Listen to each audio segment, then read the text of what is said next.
You are the companion. He is the man. You are two different things. You can't join. You can't love. Bridge to all decks. It's time for an epic episode of Enterprise Incidents with Scott and Steve and Ralph. I'm Scott Mance. And I'm Steve Morris. And, you know, this is just so important what we're doing. Not only is this one of your favorite episodes, Scott, but we have the most important guest we've had on Enterprise Incidents back. Ralph, thank you so much and welcome back to the show. Thank you for having me. Well, Ralph, this is quite an honor. I always knew that I was going to reach out to you so that you could join us for our Enterprise Incidents deep dive on Metamorphosis. But after you joined us for our deep dive on your first Star Trek episode that you directed, This Side of Paradise, one of the things that just really struck me was just how perfectly you fit in as an actual co-host with us here on Enterprise Incidents. It's like you are one of us. So we're so grateful. Thank you. For fans of Enterprise Incidents, for our listeners who've heard me talk about my love of Metamorphosis here on Enterprise Incidents, but also elsewhere, such as the Roddenberry Vault, which came out in 2016 Yes.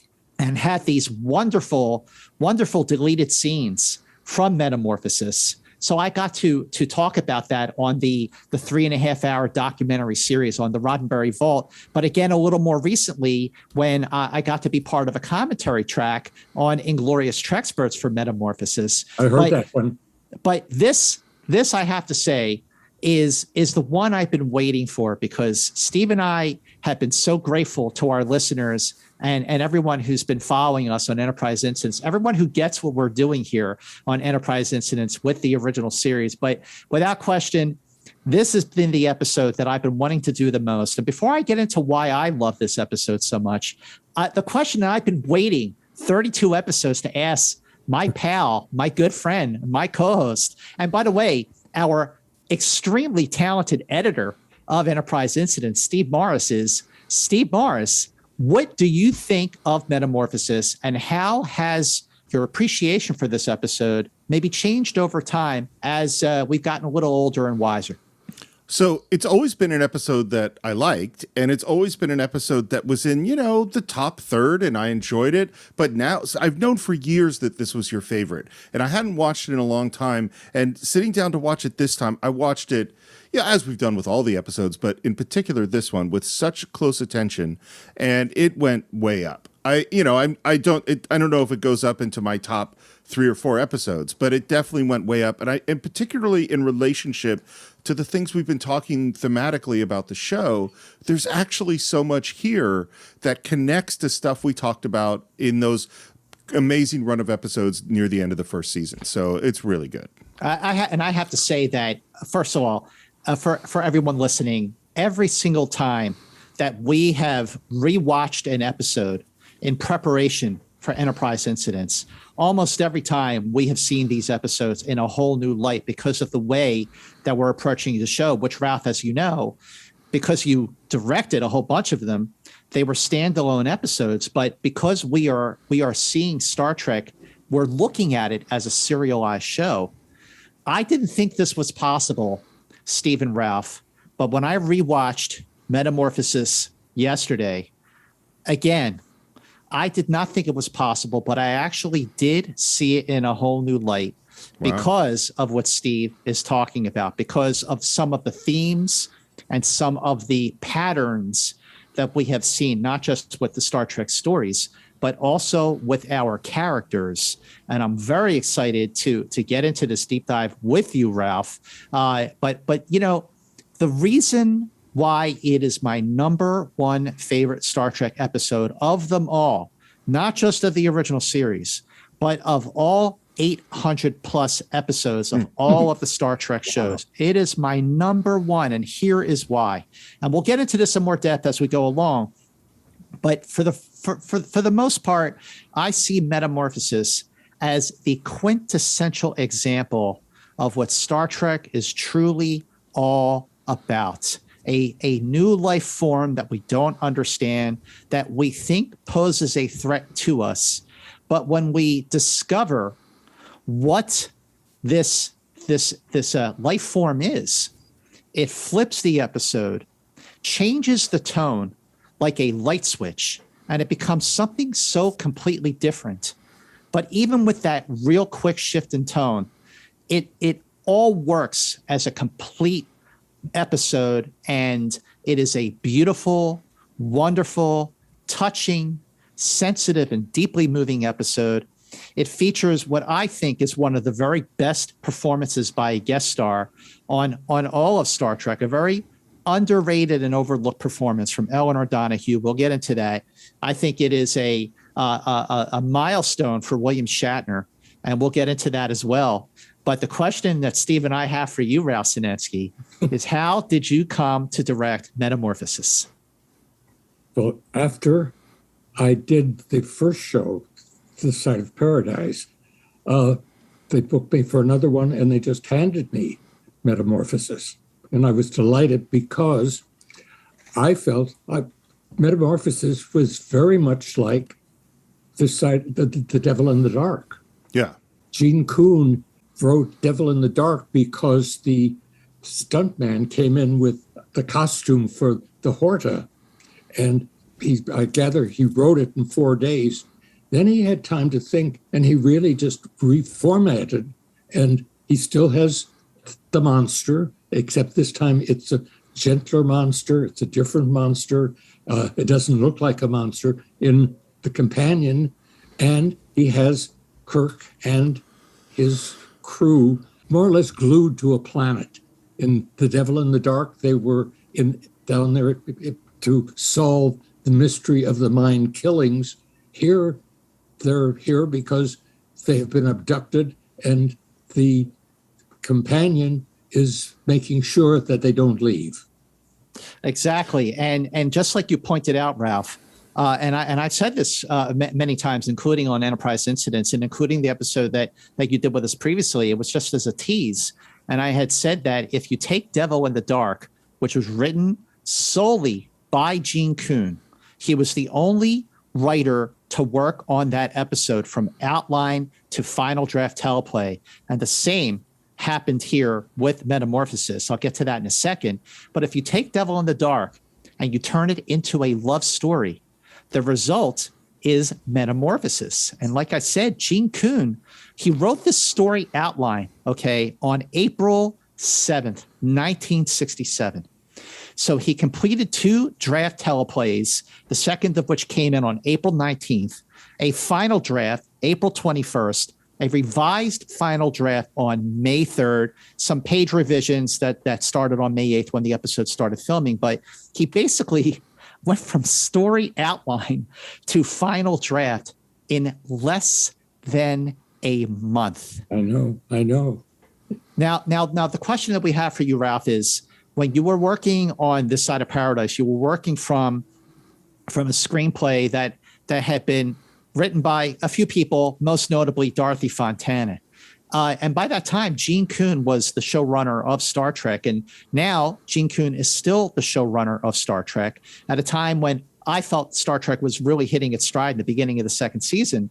But now you are directing an episode that was written solely by Gene Kuhn. And because he had passed away in the mid-70s, before so much had been rediscovered about Star Trek, so little is known about Gene Kuhn and what he was really like. So since you were directing his screenplay, what were your interactions with Gene Kuhn? What made him such a great writer, producer?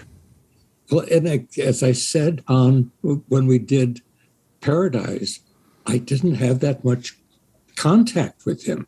He just wrote beautifully. And as a director, when you get a script like that, it's so much more fun and easier to expand on it rather than trying to improve and save it. I regret that I didn't know Gene Kuhn better, for we could have really worked in cohorts with each other. I would have liked working with him, and he would have liked working with me.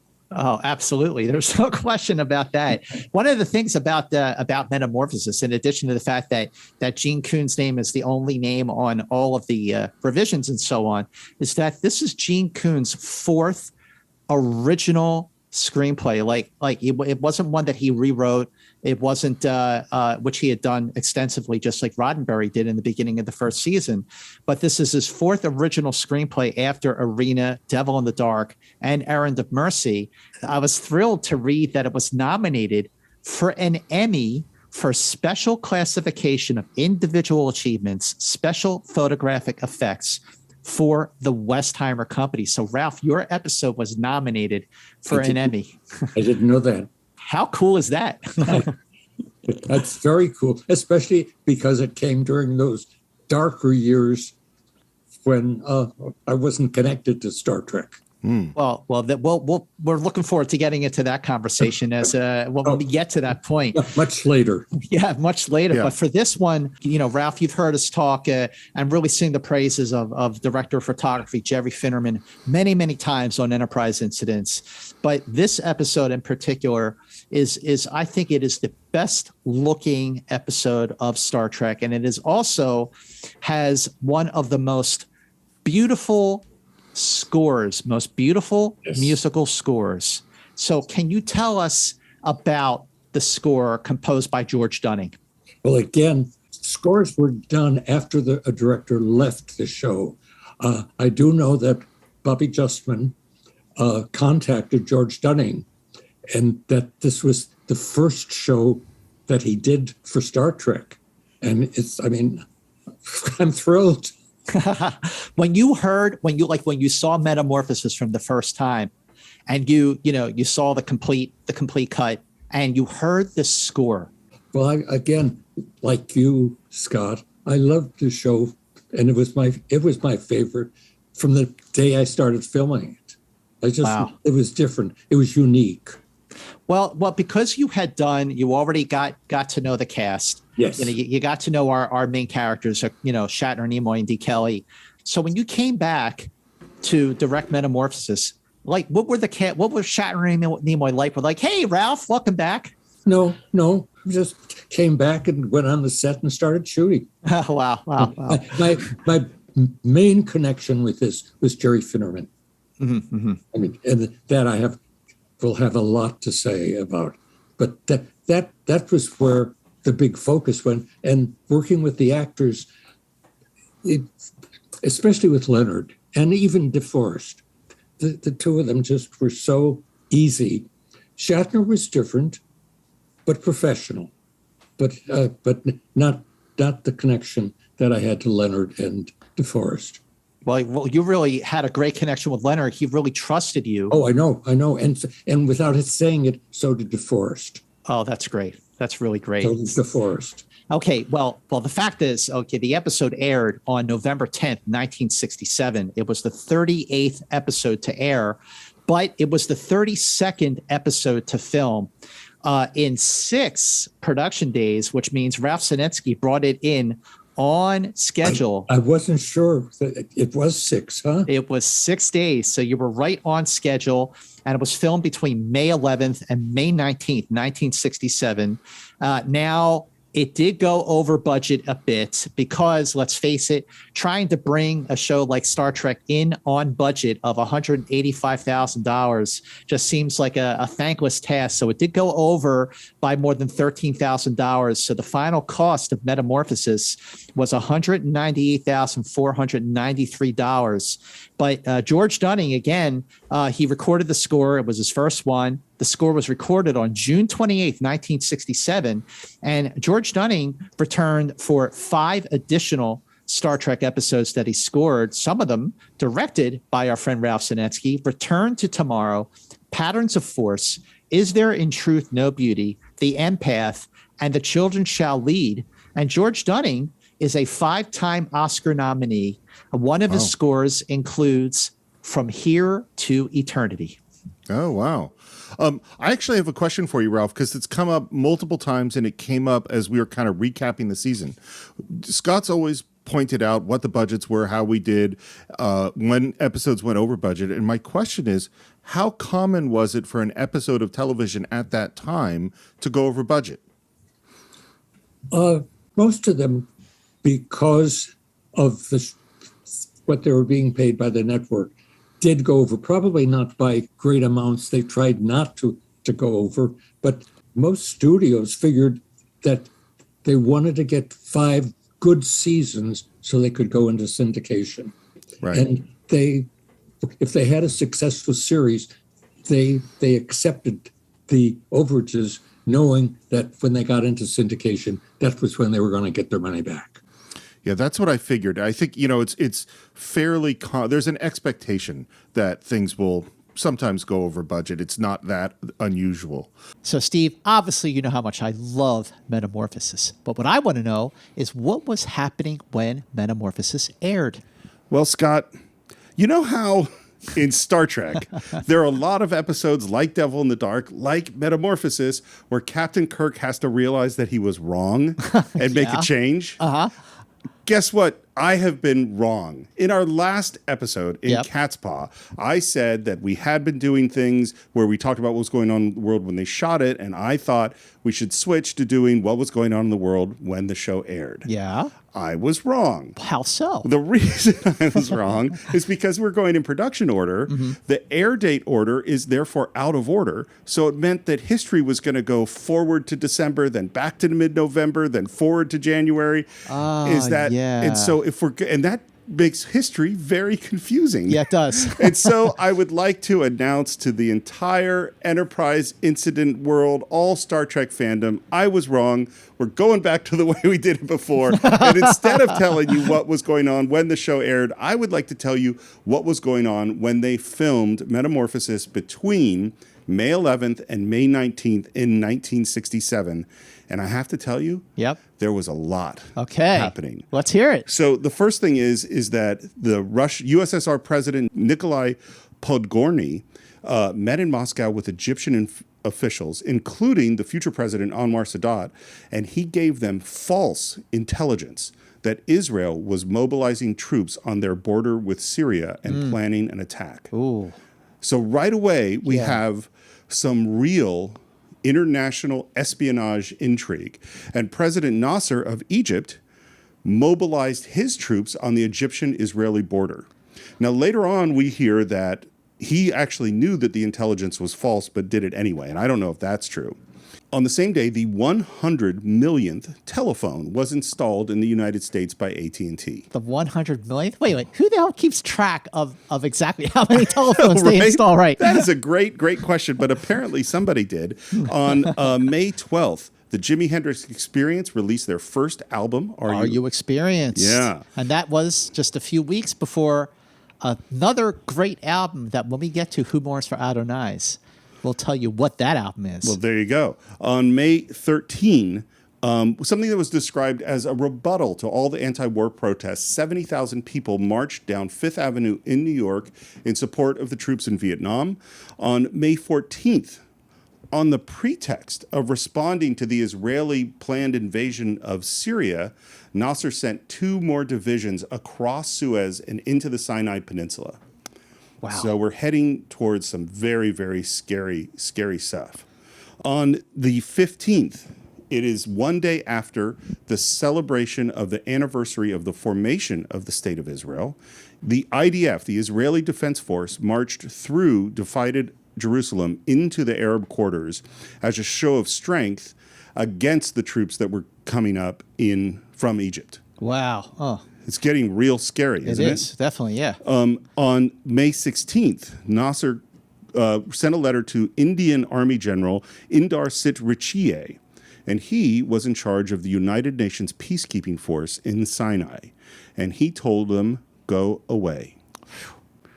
On the same day, Alexander Solzhenitsyn, who is the famous writer who had been put into the Gulag by the Soviets, wrote an open letter signing his name against Soviet censorship, which is very brave to do. This all happened the week they were filming Metamorphosis. Unbelievable. On the 17th of May, Nasser sent 2 MiG jets from Egypt into Israeli airspace to basically buzz their nuclear research facility at Dimona.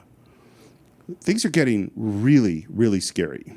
On May 18th, Americans in South Vietnamese Army passed for the first time across the DMZ into North Vietnam. 101 Americans were killed that day. That was the most killed in action up to that point on a single day, until 2 days later when 102 Americans were killed. Everything's getting really, really hairy. Yeah. Here's one, maybe not quite as hairy, but totally bizarre, is GE recalled 900,000 color TVs because they were emitting dangerous levels of X-rays.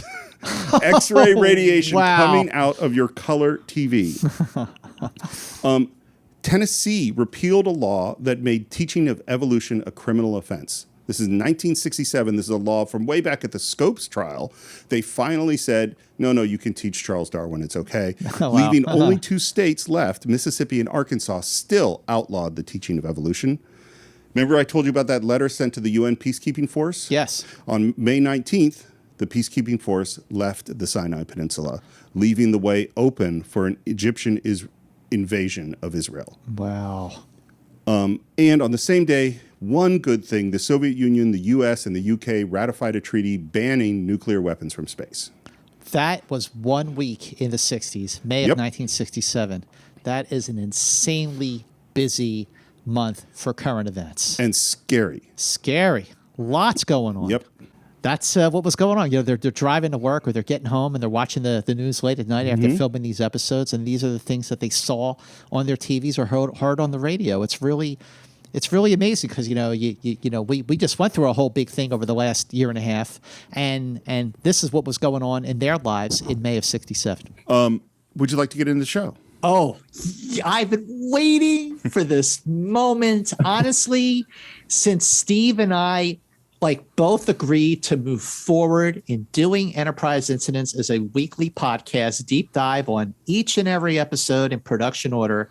In the back of my head, I knew that eventually we would get to the point where we would do our deep dive on Metamorphosis, and here we are. Take it away, Steve. So we start off with some dramatic music, and we are on the shuttlecraft where we have Kirk, Spock, McCoy, and McCoy is examining a young woman. How is she now?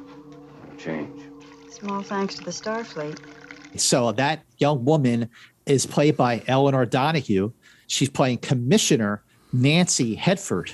Now, Eleanor Donahue is best known for Father Knows Best, where she is an Emmy nominee for Best Supporting Actress. And Eleanor Donahue is a legend. She has done so many regular shows, so many guest starring shows, and even films over the years. Just as an example, she was a regular on, obviously Father Knows Best, but the Andy Griffith Show, Many Happy Returns, The Odd Couple, Days of Our Lives. She was also a guest star in shows like Have Gun, Will Travel, Different Strokes, Chips, Mork and Mindy, Happy Days, The Love Boat, Friends, Dr. Quinn, Medicine Woman, and she was in the movie Pretty Woman. Now, Ralph, how did Eleanor Donahue come to play against type in Metamorphosis? Well, it's my understanding that Gene Roddenberry called her husband and suggested it and wondered if he could call Eleanor. And I think, wasn't her husband Ackerman? That's correct. Yeah, he was a studio head at Screen Gems. He was a big executive. And anyway, so Joe DeAugusta called Eleanor and booked her. Joe DeAugusta was the casting director. He was the casting director. So what was your the first time you met Eleanor? What was she like? On the set, probably a little shy. And she has said that this was beyond and different than anything that she had done. And when directors go on to projects that are really different, you go on with assurance and a little uncertainty. And that's the way she was. But again, totally professional. Absolutely professional. I mean, she really crushed it. And she has written, no, she hasn't written, but I've seen her interview on the television archives, and she has talked about working her association with the actors, and I think she felt a little intimidated, but again, she was a professional with all those other contexts and performances and shows that she had worked on. I mean, actors, they adjust. She adjusted pretty good, I would say. Yes. Don't you think, Steve? Oh, yeah. Absolutely. Well, and she has to do so many interesting things in this episode. And right now, what she has to do is be sick. And it's clear that she's seriously ill. And the thing I find so interesting is we've already established in season 1 this history of commissioners and ambassadors that are unlikable, that are at odds with the crew of the Enterprise. And she's no different. She is impatient, she's short-tempered, she's angry, she's blaming Starfleet for her disease. I was sent to Epsilon Canaris 3 to prevent a war, Doctor. Thanks to the inefficiency of the medical branch of the Starfleet, I've been forced to leave before my job was done. Now, a few things to note. So we are only in the teaser. We're not even in the first act yet, but there are a few things to note here. First of all, we see Kirk and Spock and McCoy on the shuttlecraft. Originally, the shuttlecraft was supposed to be the shuttlecraft Edison. But because they needed to reuse all of the shots of the Galileo that were done for the Galileo 7, no new shots of the Galileo were ever used again, although the footage of the companion over the Galileo was done for this. But the Edison was the original name, so they changed it to the Galileo so they can use the stock footage that was shot for the Galileo 7. This is also the first episode where Kirk is never seen on the Enterprise. The shuttlecraft interiors, instead of being shot on stage 10, which is where they shot everything that was not on the Enterprise, especially the planet in this episode, but because the bridge was the only set on stage 9 that was used for Metamorphosis, they actually shot the shuttlecraft, the interior scenes of the shuttlecraft were shot on stage 9. Now, one other thing to note about the teaser here is that we're establishing that Hedford may or may not have this extremely rare disease, Securo's disease. Now, in the original versions, the earlier versions of the teleplay, Hedford did not get sick until after being marooned on the planet. It was moved to the teaser, making it the reason the Galileo was racing to the Enterprise in the first place, and it created more of a race against time, which works very, very well. The other thing to note is that Ralph, Steve, and I had talked about Devil in the Dark and Errand of Mercy as the only demerits of those episodes are that they don't feature any real speaking parts for women.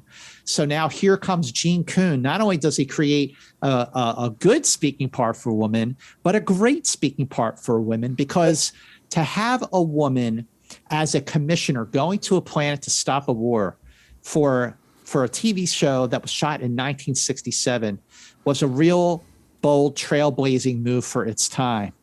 And when I rewatched the episode over the years, it occurred to me that Nancy Hedford is basically Hillary Clinton.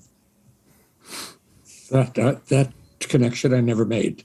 Well, I just liked directing women in women's roles. what I find interesting in a strange bit of egalitarianism, Captain Kirk is just as irritated with Commissioner Hedford as he's been with every other Starfleet official, regardless of gender. He is clearly done with her. Commissioner, I can assure you that once we reach the Enterprise with its medical facilities, we'll have you back to your job in time for you to prevent that war. Until Spock says, "Captain, check your automatic scanner." And right in that moment, just from the tone of voice, Kirk knows something is wrong. When we see Spock reveal on the view screens within the shuttlecraft, we see now what Kirk and Spock were seeing through their viewfinders, that there's something out there in space. Now, Ralph, I meant to ask you this when we were doing This Side of Paradise, but when you saw your episodes of Star Trek, when they were redone with the new versions of the visual effects, this is a new depiction of the companion in space. What did you think about the new versions that were done with the visual effects? Getting to the time when I first saw it, my main concern at that point was the voice of the companion. And the other I accepted. I mean, it was new. I didn't know what it was going to be. I just had to shoot an angle where they could put the mat in.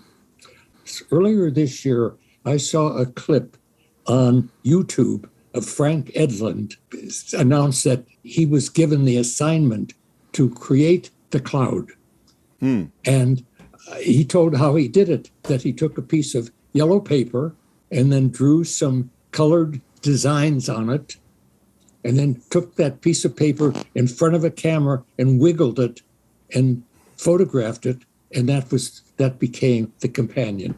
And did you have a sense when you were shooting what the companion was going to look like? No, I just had, when we get to it, I'll tell you that some of the problems that were presented to me to avoid.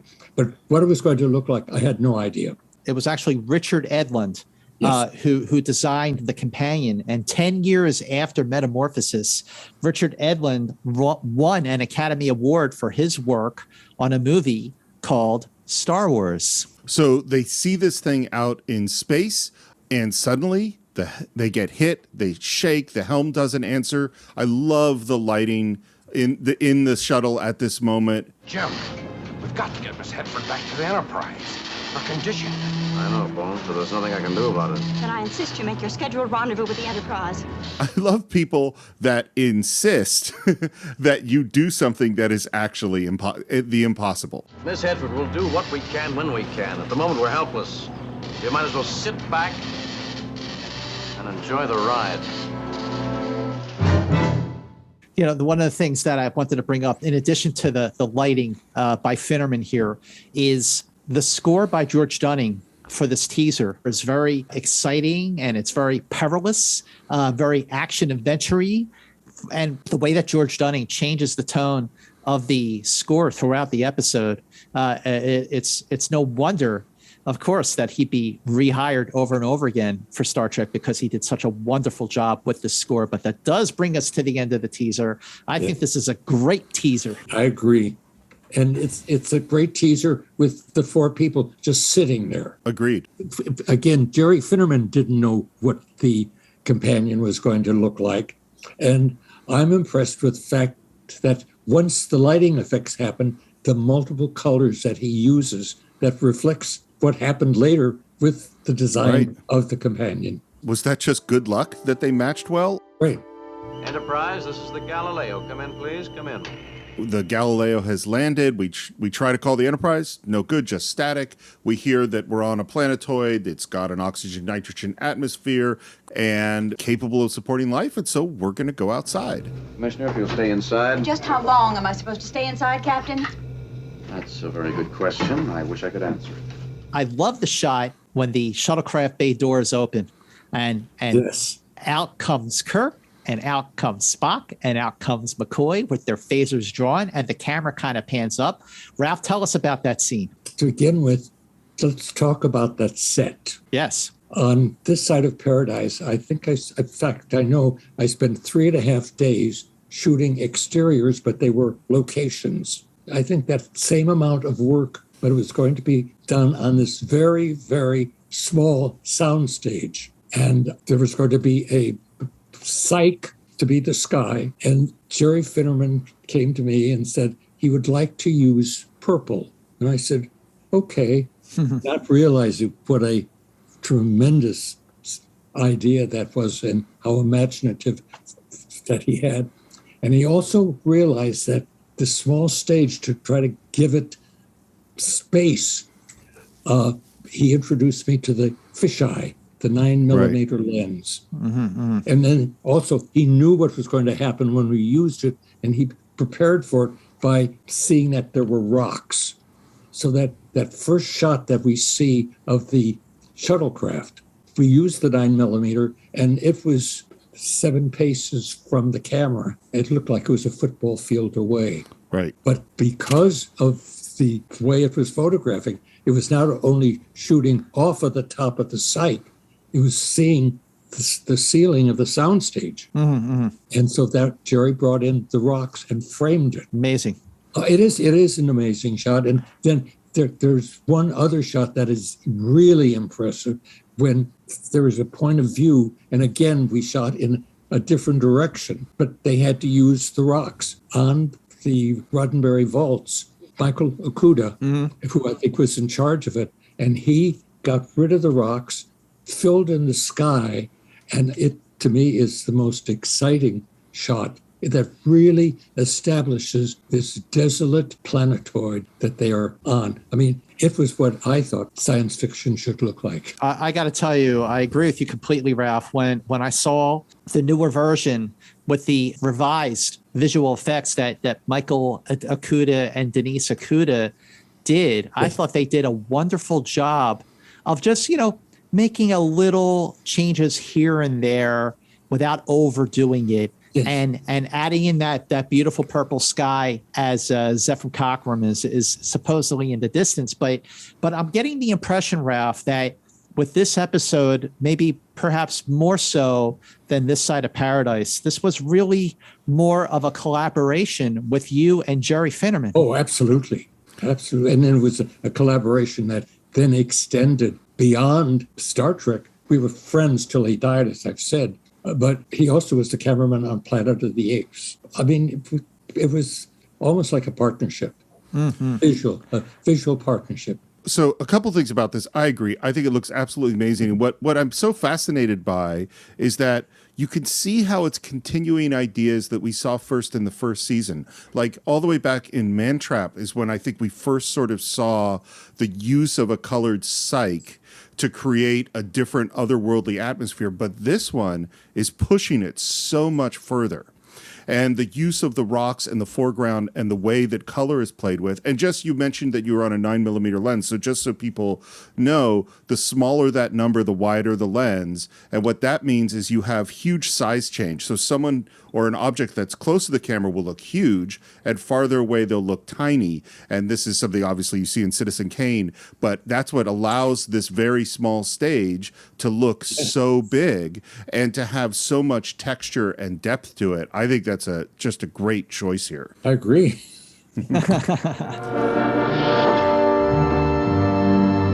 Now George Dunning's score has taken a bit of a shift as Kirk and Spock and McCoy are exiting the Galileo. Instead of being so dramatic like it was in the teaser, now his score is projecting this like exploratory kind of sound.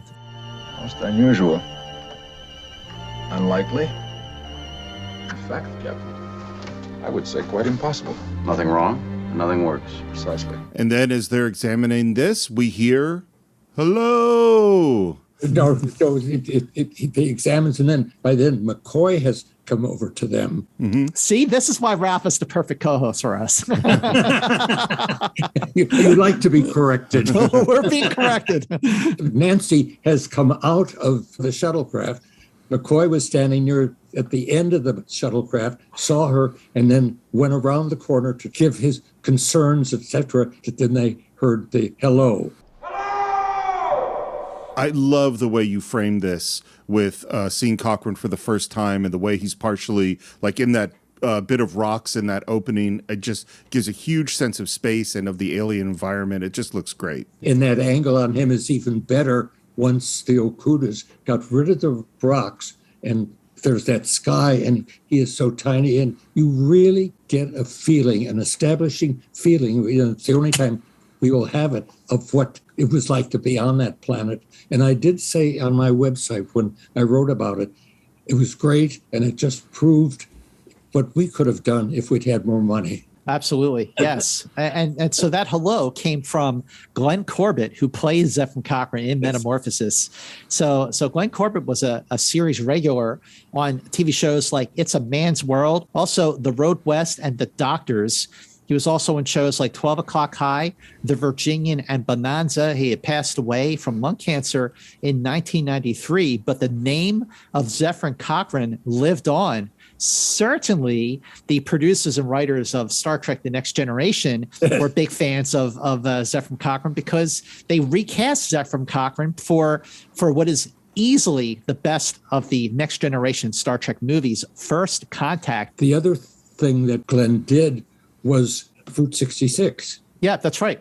Route 66 was a big one for Corbett. And Jimmy Sheldon and I, each of us shot one episode, which were really his pilot for that.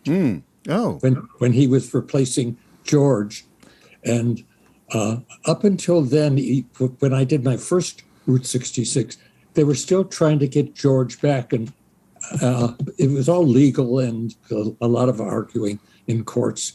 And at that point, Martin was the only one of the pair appearing. And then when they knew George wasn't coming back, they hired Glenn, and Jimmy Sheldon shot the first episode with him in Texas, and then I did the next one still in Texas. So I knew Glenn from before. So when you came to direct him in Metamorphosis, what was it like working with him again? And was he like, did he remember you? And yes. Yep. And again, with something like that, I mean, the director knows the actor. So as I plan, I'm planning with him in mind. There's a figure, and from the actor's standpoint, like Leonard, they have the trust. What I like about his casting so much and the way he plays the part is there's a kind of down-to-earth, practical, old school kind of man's man kind of guy. Like he does seem out of a different era. He does seem down to earth in this way. And so even as we're meeting him, you get a sense of who this guy is. And of course, they're completely shocked that there's someone who seems like a human on this weird planetoid. And he is shocked that they speak English. You speak English? Earth people? From the Federation. Well, it doesn't matter. I'm Cochrane. I've been marooned here who knows how long. I love that when Cochrane approaches Kirk, Spock, and McCoy and Hedford, he's like, wow, people, real live people. He's like, can't believe his eyes. It is so happy to see other people like him. Yes. But it's an act because he knows. Yep. His whole thing until they get into the house and they finally get the answer. He knows all of this, and he's playing a lie. Yeah. I think it's clear that especially Captain Kirk knows this. He's looking at Cochrane like, what is this guy doing here? Right. For me, you just imagine he has been alone for 150 years, and then people show up. And I think Zephram Cochrane is an honorable, good person. But I think at this moment, he is so happy and desperate for these people that he lies. Yes. And one thing that's interesting, that I think is interesting, particularly in relationship to First Contact, is he recognizes Spock as a Vulcan. Yep, that's right. He goes, "You're a Vulcan, aren't you?" And of course he knows this because it's because of Cochrane that they had first contact with the Vulcans. Yes. Like when you watch this episode after Star Trek First Contact came out in 1996, and you go back and watch Metamorphosis, and he goes, "You're a Vulcan, aren't you?" And he's like, "I know what the Vulcans are, of course." Yeah. But when Glenn Corbett first approaches the shuttlecraft, he's running over and he's taking what looks like are these deep leaps, these great leaps because of the 9mm lens. Years later. But then when he approaches the shuttle and there's the wide shot, he takes maybe one or two steps too far to the right, and you see on the right side of the screen the black sound stage, because the shuttlecraft was sort of off the stage and the camera just sort of got a little bit of the lens flare from the lights, and you can see all that for a little bit. That's because what we're seeing right now, it's full frame. For television, there was a television mat that was cutting it off so that the television mat determined what we would shoot. When that's gone and you're seeing the full 3x4. I've never caught that. So my assumption is when you were looking through the camera, there was a box in the viewfinder that said where television overscan was. Is that correct? Yeah. When you looked through the lens, I mean, you saw that mat was put in the television frame, and that's what you saw.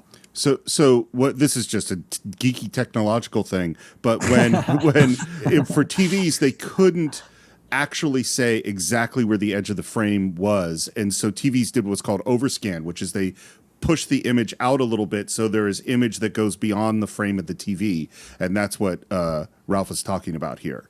And when we were doing that, we were still with the smaller television right. frame. television sets where you really didn't have a full square. It was a little bit ovalish. Yeah. A little bit like an oval. Of course, the other thing that he has a strong reaction to is he sees a beautiful woman. Yes. Food to a starving man. All of you. And then the next thing he notices, which really is pretty much as exciting as seeing these people, is the shuttlecraft. Yes. Hey, that's a nice ship. It's simple and clean. It sure is a beauty. Well, and what I love about it is this guy's an engineer. This guy's a scientist. This was his life's work, and now he's seen where his life's work has gone in 150 years. Right. He's seeing the fruits of his labor. Yeah. Yes. Been trying to get her to go again? Oh, forget it. It won't work. And there's definitely more suspicion there. Yep. And I just love how the three of them, well, all four of them actually, including Hedford, they're so suspicious. Even Kirk is so suspicious of Cochrane. Absolutely. As they should be. And even when he says, forget about it, it doesn't work down here, but he does give it a reason. Say we'll be unable to get the ship to function again? Not a chance. There's some sort of damping field down here. Power systems don't work. Take my word for it. Well, and then they talk about that they were brought here by something they couldn't identify, and this is the even bigger lie. Well, I wouldn't know anything about that. Right. Right. Sure you would.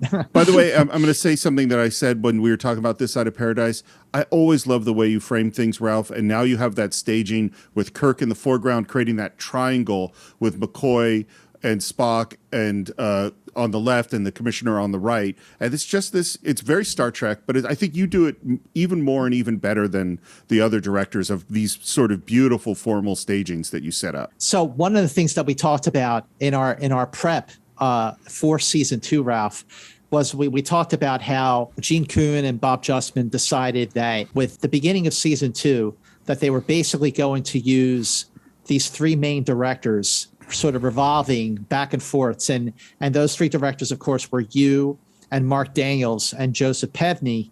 And one of the reasons that I feel like Star Trek really hit its stride in the beginning of the second season was because you had all of these directors who are experienced with Star Trek, who got it, who knew the routine, who knew the lay of the land, so to speak. And I think that's one of the reasons, like what Steve was talking about with that shot of Kirk in the foreground and Spock and McCoy in the background a little bit, the framing of Kirk, Spock, and McCoy and getting these reaction shots from the three of them. And did you feel, even though you were shooting now in a more confined area than you did in This Side of Paradise, did you feel more confident directing Star Trek the second time around? Oh, yes. And I must tell you, I didn't know that I was part of the triad until Mark Cushman's second book came out. Oh, those books, these are the Voyages, are essential reading for Star Trek fans. But I did not know that I was now considered a part of the team until then, and that was like over half a century later. Unbelievable. And then again, Cochrane says two things that make the suspicion get even more. The first thing is they talk about continuing to work on the shuttlecraft, and he says, Go right ahead. You got plenty of time. Right.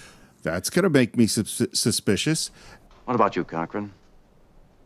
How did you get here? Marooned, I told you. Look, we'll have lots of time to learn about each other. Wait, what do you mean lots of time? What are you saying is going on here? Talks a lot, but he doesn't say much. I've noticed something else. What's that? He looks familiar. Familiar? Now that you mention it, he does. What about Miss Hedford? No temperature yet.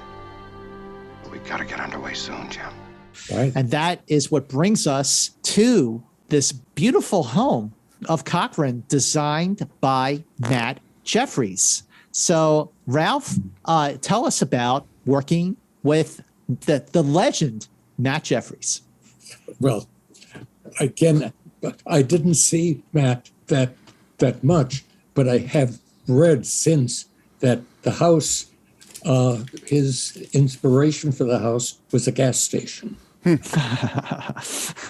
A gas station, wow. But now, let me tell you this. the small sound stage. The scene that we've just seen that they did at the Shuttlecraft, there were 2 more scenes that we shot, of course, before we would shoot out of sequence, and we'd get those done. Then the Shuttlecraft and all of the dressing were struck in that same space where the Shuttlecraft, that's where they put the house.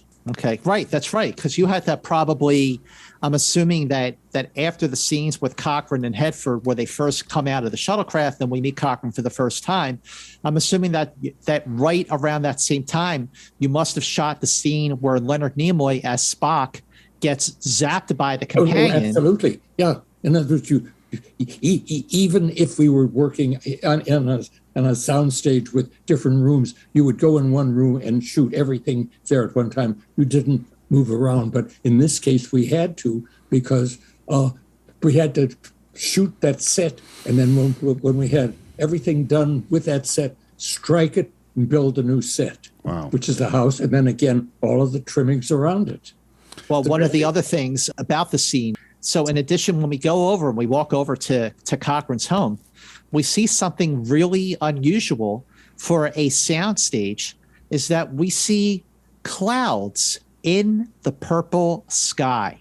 So Ralph, tell us about how those clouds came about and working with Finnerman to make that happen. Well, there again, we would shoot everything shooting toward the house, but there were those other shots where Cochrane would go out and do all the stuff with the companion. There wasn't enough set to do that all at the same time. We did all of the house, then again they struck that, wow, and then used it that same area, doing the angles, looking away from the house to Cochrane and the companion.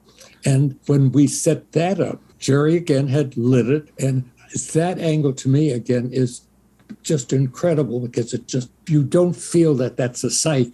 I mean, it just does look like sky. And then Jerry said he wanted to do clouds. To do that, once he was all lit, then all of the fans in the soundstage were turned off, doors were locked, everybody had to stand absolutely still. The guys came in with the bee smoker, wafted some smoke up above Glenn's head, and that's what we shot. So I just want to highlight what Ralph's been saying about that. Really, this stage was so small that every time you finished on a set, you had to strike it and shoot the next thing there. And what that means is, particularly I would assume for when you were shooting Cochrane and the companion, is that you got to really plan ahead, and everybody has to know exactly what's on each side of the conversation, because you're doing half of the scene at one time and half of the scene much later. And that's always takes a lot of brain power for people, I think. Well, my scripts always looked like they'd been done by a script supervisor, because by the time I started a show, I had every shot in the whole show planned. You still have your script from your original shooting script for Metamorphosis? Yeah. And I have all of them, and they're going, after I leave, they're going to go to the University of Iowa. Wow. Oh, wow. That's well, amazing. if you want to give your Metamorphosis script to me, I'll take it. Well, so I may take it with me. I don't blame you. One of the things that happens as we come up to this house is Hedford starts to stagger. And this is the first sign that she's starting to get sick. And I think I added that in. I mean, at this point, she really is. They haven't talked about her or seen her, and I try to put in reminders. Right. So I did that shot of the wide shot of them going in, and then at the very end, when it's just Hedford and Dr. McCoy, and I do a closer shot as she staggers, and it's just a reminder. Yep. I love the little details too, the little clues when they look around in his house and ask, "Where'd you get the antiques?" Mm-hmm. Oh, you mean my instruments? That's our first clue about the time that's gone. And that's also when we start to get another hint about Hedford's proceeding illness, when she complains about it being terribly hot. And Cochrane says, oh, the temperatures are comfortable, 72. Do you feel hot? I love this line. This is the sign of good writing. I feel infuriated, deeply put upon, and absolutely outraged. Yes. There's a rhythm to good writing. Yes, there is. And I know that Gene Kuhn was sitting there going, I need a third thing, and it needs to have this many syllables when he got to and absolutely outraged. It is and I know because I've spent so much time going, I need the third thing. Whatever, there's a specific rhythm that he's hitting that I just love. Temperature, Captain. First sign. Yes, I know. It means we're running out of time. Now, while all this is going on, Spock is standing at the doorway to Cochrane's home. He wasn't standing there. He was with the group, and then he moved to the door. I mean, he's logical, and he's going to start checking things out, and that's when he sees something. Captain, Doctor. And you hear the fanfare, the Enterprise fanfare composed by George Dunning. Ralph, I love what you did here. Before we see what they are looking at, we see the individual reaction, and then we see what they see. This is our first image on the planetoid of the companion in the distance, and then it disappears. And by the way, the shot in the doorway, when we go back to Kirk, Spock, and McCoy, is this picture right here on the cover of photo novel number 5, which I am holding in my hands. Yes. I'm so excited, Ralph, to actually show you the cover of your photo novel for the very first time after all these years. So I'm going to have to make sure I send this to you. And I have to say, we have certainly commented on some of the special effects that maybe were a little less up to par, certainly like in Operation Annihilate, like, oh, those creatures, maybe not so good. I think the companion might be the best one of the original series. I actually think this design is really cool and still holds up because it's so different. I agree. In fact, not only does it hold up, is it so different, but also with the way the shots, the way that the companion of all the different colors that are moving around within the companion. Steve, remember, this was May of 1967. This was the summer of love. When this episode was filmed, we were just 3 weeks away from the release of the Beatles' Sgt. Pepper's Lonely Hearts Club Band. So that psychedelic feel, I feel like what Richard Edlund was right, capturing that moment when he designed the companion. Also, as we'll find out later in this episode, there might have been another inspiration for the colors of the companion that made one of the most moving moments of this episode like all come together. But I agree, Steve. I think the companion, the original visual effect of the companion on the planet just still looks fantastic. And Cochrane continues to lie. What was that?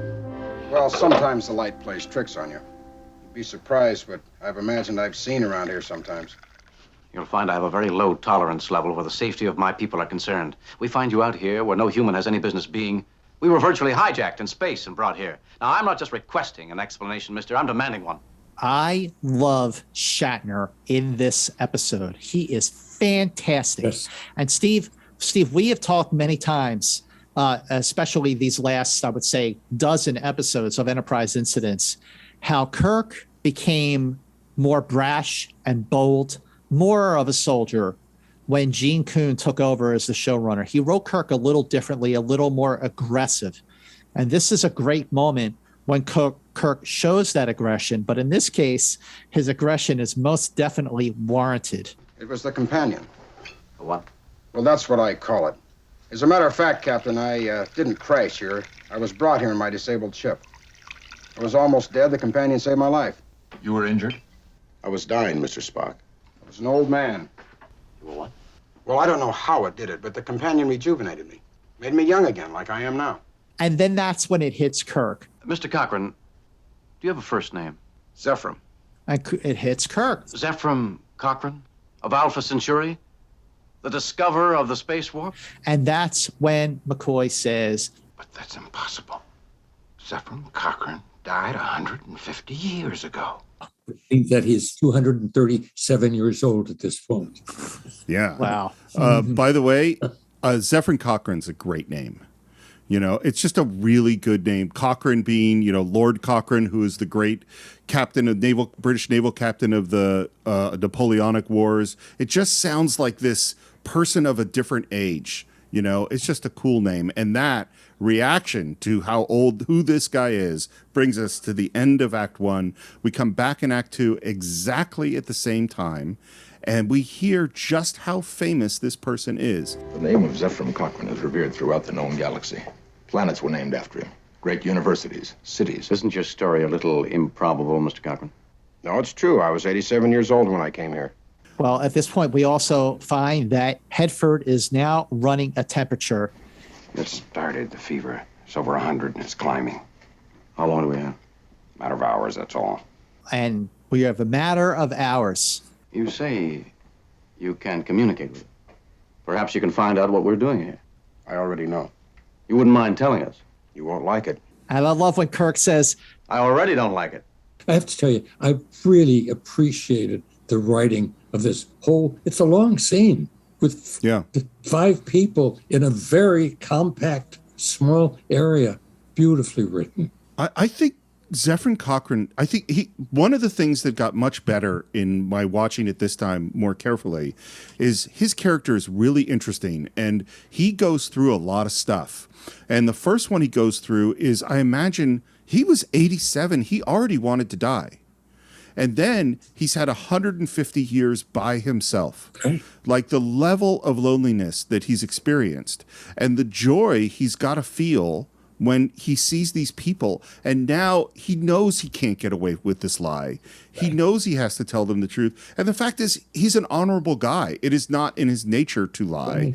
And so now he's reluctantly having to tell them that they were brought for him. He says, You're here to keep me company. You mean you brought us here? No, the companion did.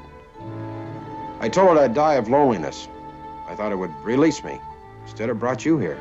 and at that moment, Commissioner Hedford starts to lose it. No! No! No! Oh, it's disgusting! We're not animals! Again, this is another example of just how wonderful and just how terrific the performance of Eleanor Donahue is. Yes. You know, she has gone from being very bold and brash herself to breaking down and totally losing it. She knows that she is sick. She knows that she is dying, but she breaks down, and McCoy takes her to the bed where she is able. McCoy and Kirk, that's right. Boy, Ralph, I love this. You really know this episode and are just the perfect co-host of Enterprise Incidents. Thank you. Well, and what I think is so interesting is you have these complicated people, is that she is a very difficult character, and that she has this strong reaction, emotional reaction, partially because she's somewhat delirious, but to what the companion has done. And you have Cochrane, who is desperate for human life, but has this relationship with this thing that he calls an it. You know, these are a very intimate relationship. And again, I love the way you frame this, is you have Cochrane come in, profile in the foreground, yes, and you have Spock in the background, and then Kirk enters frame, and you could see how, you know, these are actors all hitting their marks to set up this really nicely done image. This is when Kirk orders Spock to find a weapon. You asked me to find a weapon. Do you intend to destroy it? I intend to do whatever is necessary to get us off this planet and Commissioner Hedford to the hospital. Now, this is a moment that Steve and I have discussed at length in other episodes so far with the original series on Enterprise Incidents. We don't know what it, as you so eloquently pointed out, Ralph, we don't know what it is, but we do know, or at least we think we know, that it is a threat. It is holding us here. We have to get off this planet. That means we have to destroy it. So they are at that moment, like they were in The Devil in the Dark, when there was a threat to them. And of course, in that episode, the miners themselves, and a bigger threat to the people on the other planets that depend on the mining. So they're like, we got to destroy it. If the companion stands in the way, then we push it out of the way. Clear, Spock?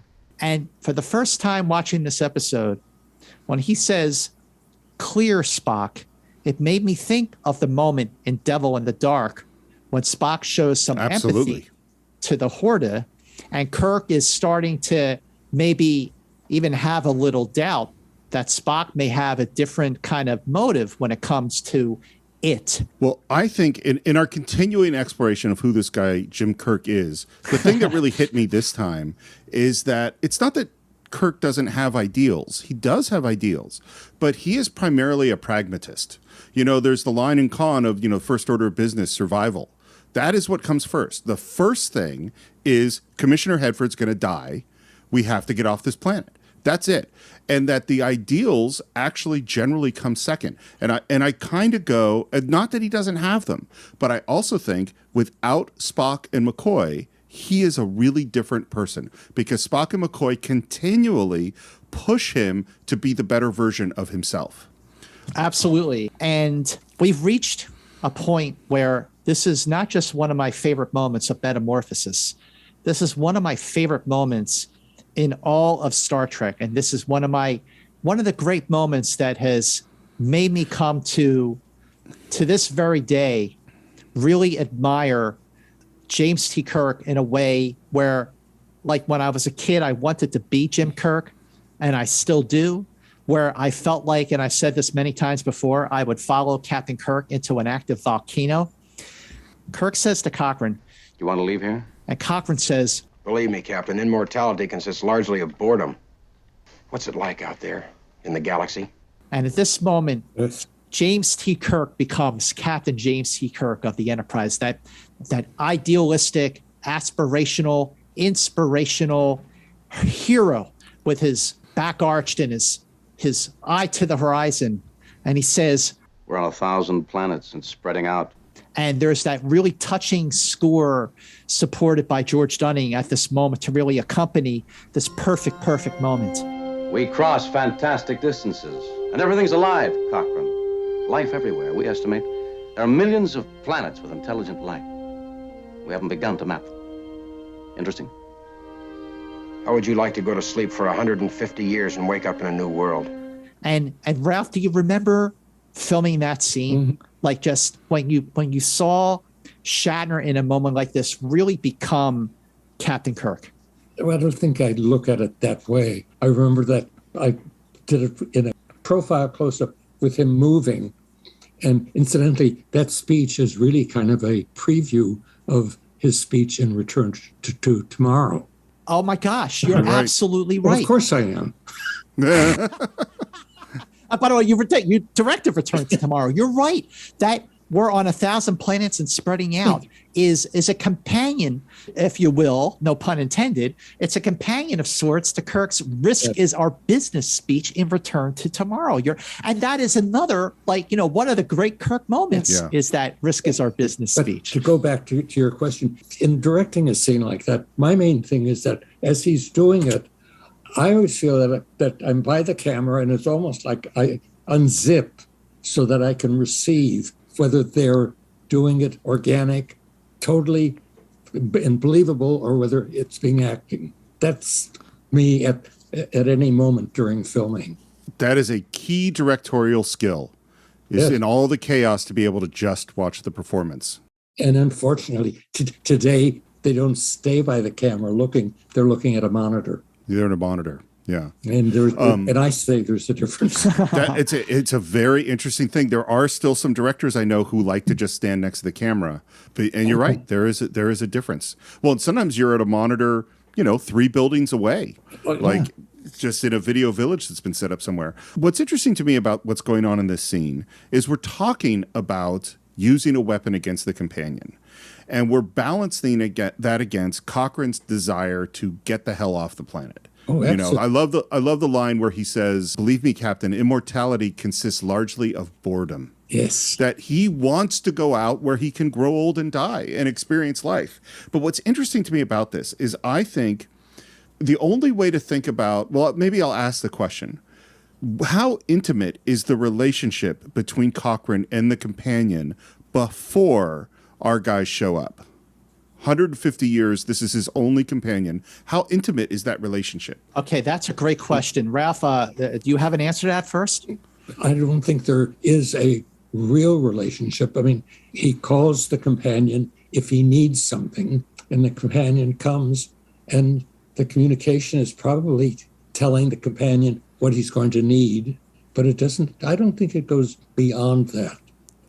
From his standpoint, from the companion's standpoint, as we're going to find out, as the companion is hovering over him, that's an embrace. That is absolutely an embrace, and I agree with you. To answer your question, Steve, I think that the relationship, it's very one-sided. It's not mutual, because the relationship, according to Cochrane, is one thing, like Ralph pointed out, where he calls the companion when he needs something. But the relationship that the companion has with Cochrane, the companion is showing affection. She is loving Zephram Cochrane, and this has gone on for 150 years, that the companion has had this love affair with Cochrane that Cochrane was completely oblivious to, because the image of the companion was just something that he couldn't wrap his head around, not even after he has it spelled out for him, as we'll see. That's actually a really, really great question. So I think it is far more intimate than he acknowledges. Agreed. That's what I think. I think he is feeling a connection, but because this thing isn't human, he is dismissing it more. Because at this moment, we're talking about potentially hurting the thing that saved his life and kept him alive and is his only companion for the last 150 years. And he is so excited about the idea of getting the hell off the planet that I think he is minimizing I'll say, humanity of the companion. And I think part of what hit me really strong is the slow realization by Cochrane that the creature that he is with is an intimate connection, that he actually does love the companion. He doesn't know it. That's what I think. I agree with you. He says that later. I don't want it killed. But he has to get to that point. And it's not that I would say that this is an episode exactly about, racism or prejudice, but it is an episode about the transformation of how we see something that we didn't understand at the beginning. I completely agree with all of those points, but I also do see it not so much about racism, sort of in the black and white sense, but I do see it as something is different, but it's an episode that has come to resonate so much deeper now that the notion of love is love means so much than just a relationship between a man and a woman. But we'll need your help to get away. You've got it. We have seen the companion outside watching them, and then when they appear, it disappears. Now that Spock is over trying to fix the shuttlecraft, it appears again to check. It's keeping a check on Spock. But when we go over to where Spock is by the shuttlecraft, Spock is trying to try and find the weapon. He's using a device in his hand, and the companion materializes next to Spock. This is an amazing effect that uses a lockdown, I'm assuming, for a camera. And then when Spock sees it and holds his hand out, it's going to show its power. And Leonard is terrific in his performance here, the way he's using his hand and his arm to kind of move his hand through the energy field of the companion. And the companion reacts in a violent manner and zaps Spock with an electric shock that destroys the electronic device in his hand, and it explodes after Nimoy kind of tosses it from his hand, which I'm assuming must have been choreographed. What do you remember about filming the scene, Ralph? I have read since that Stan Robertson, during the development of the script, at one point asked for another action sequence, and that they added this, and this was a bonus because it's going to show its power, just to let them not know that they're not fooling around with kids. So Stan Robertson that you mentioned is the standards and practices programmer at NBC who was in charge of Star Trek and who was giving the producers and the writers of Star Trek feedback with all of the screenplays. Yes. And you're right. He was initially concerned earlier on that there was not enough action in this episode. And this scene was definitely added because of it. The other thing that's interesting about the scene, gentlemen, is that there was another member of the away team that was Scotty. That's right. Oh, yes. Scotty was supposed to be part of the away team, and Sulu was supposed to be in command of the Enterprise looking for the landing party, so to speak. And in this episode, it was supposed to be Scotty who got zapped by the companion.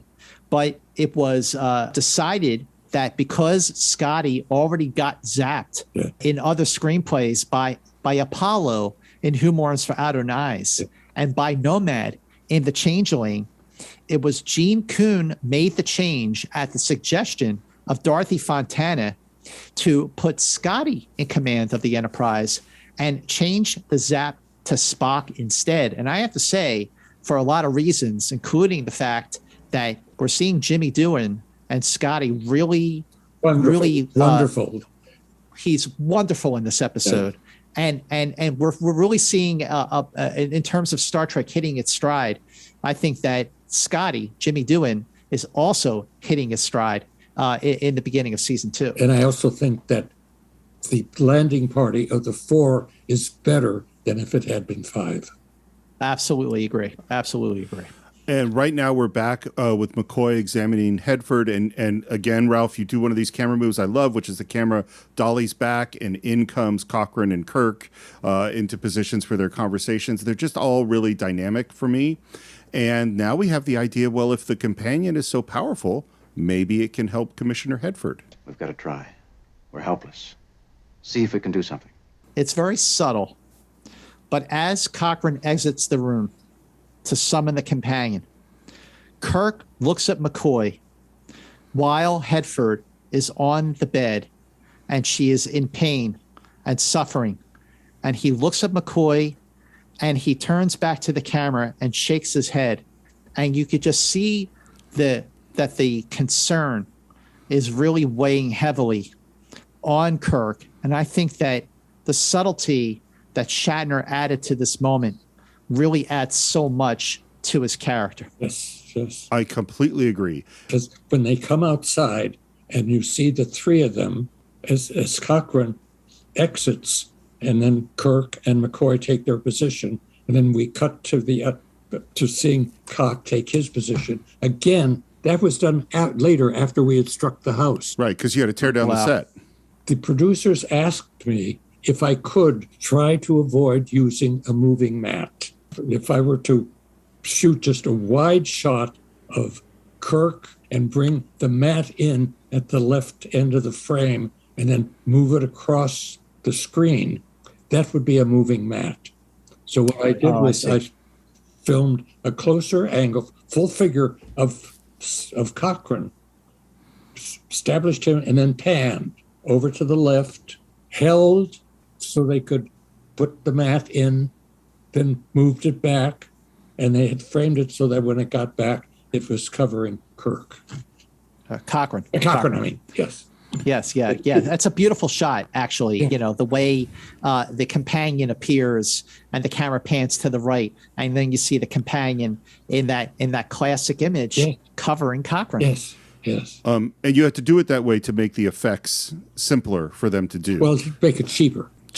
Yeah. But and going back to the budget, I think that the special effects are probably the major reason that this show was over budget, because it was done in 6 days. There weren't that many people in the cast. There were the 5 on the Planetoid, the 3 major ones on the Enterprise, and there were only 2 or 3 crew people. So the cast itself had to have been cheaper. So I'm sure it was the special effects that blew up the budget. One of the things I think is really interesting about this moment where the companion comes, it envelops Cochrane, we're watching, is this really shows to me the power of music. Because if you compare this to Devil in the Dark essentially structurally is a horror movie. And so the perception of the creature, of the Horta in that, is that it's scary. Well, here, the music is giving you all the clues you need, because the music, in fact, is kind of romantic and soft and gentle. And so that, even though Kirk is still kind of on the, I might have to kill this thing, this is not a horror movie. This is not an enemy. We already know that. And the music is telling us that in the score. Steve, you bring up an excellent point, because at the top of this conversation, I remarked, in my love for Metamorphosis, how it represents such a shift in tone. And this moment right here that you're describing, this romance, the score accompaniment by George Dunning, the shift is starting to take place where the hint of the love is coming.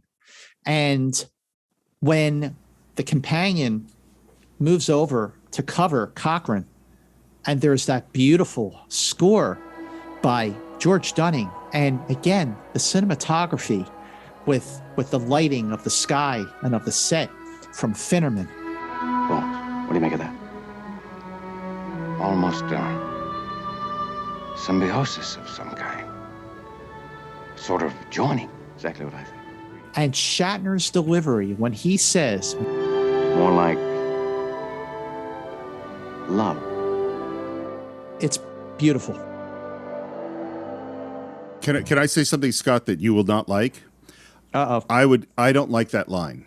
I think that line is too early. I think it's a big intuitive leap. And I wish they didn't use the word love. I like that they say, that there is a joining here. It's a symbiosis. It's not like a pet owner speaking to a beloved. I like that they're seeing something, but I wish they hadn't said love until later. That's my opinion. I know you disagree. Steve, I think I agree with you, because it's later when when Spock is standing beside him, and they say right out that it is love. I agree that it's coming a little early. Well, okay. I wanted to say to both you guys, I see your points, and it's not something. It's a point that I never really considered, because I just am so deeply moved by this moment, because it's just so effective. And I agree with you guys. I think that it's a little redundant when the three of them are together, and they have the translator this time, and Kirk comments that it's a lover. That would have been that's when the it moment. should have come for the first time. Well, that's when it should have come for the first time. And because Kirk is about to try to kill it.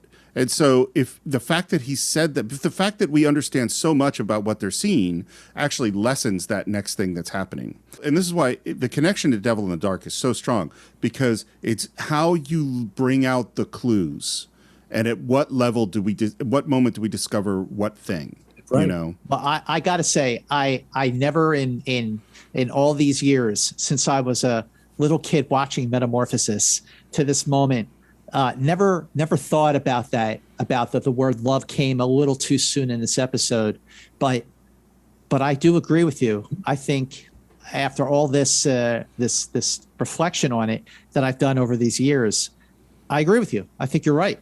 And you really don't have to add anything else. When Kirk says, he just says, no, it's more than that. Exactly.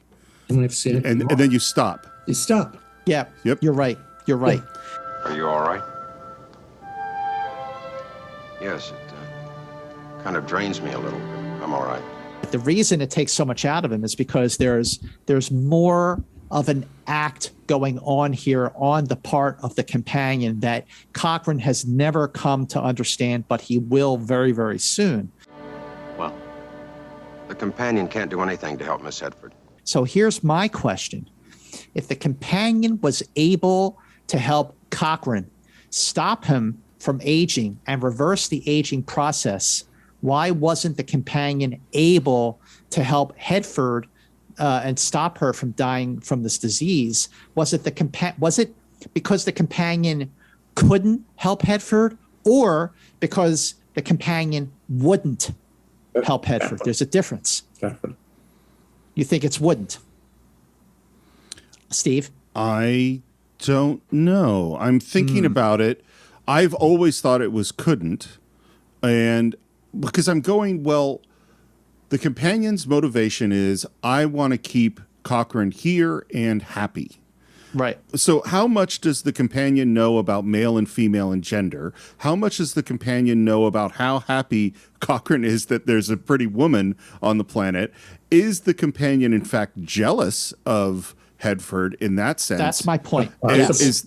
Yeah, and so like, I hadn't considered all of that stuff.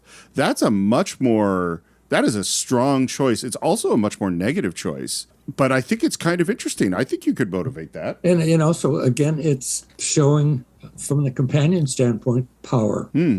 Absolutely. I again, rewatching this episode in the context of the way we are looking at this entire series, it did make me, for the first time, I thought, well, because I always used to wonder why. I don't get why the companion could help Cochrane, but not Hedford. But then I started to think maybe there is some jealousy going on here. Maybe the companion does understand enough about, even though Kirk does explain a lot to the companion about love between a man and a woman. So maybe the companion doesn't understand the man and the male and female sense, but the companion might know enough to know, wait a minute.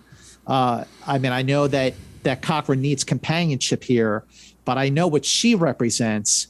And the companion was most likely aware that Cochrane was showing attention to Hedford and was maybe a little threatened by that.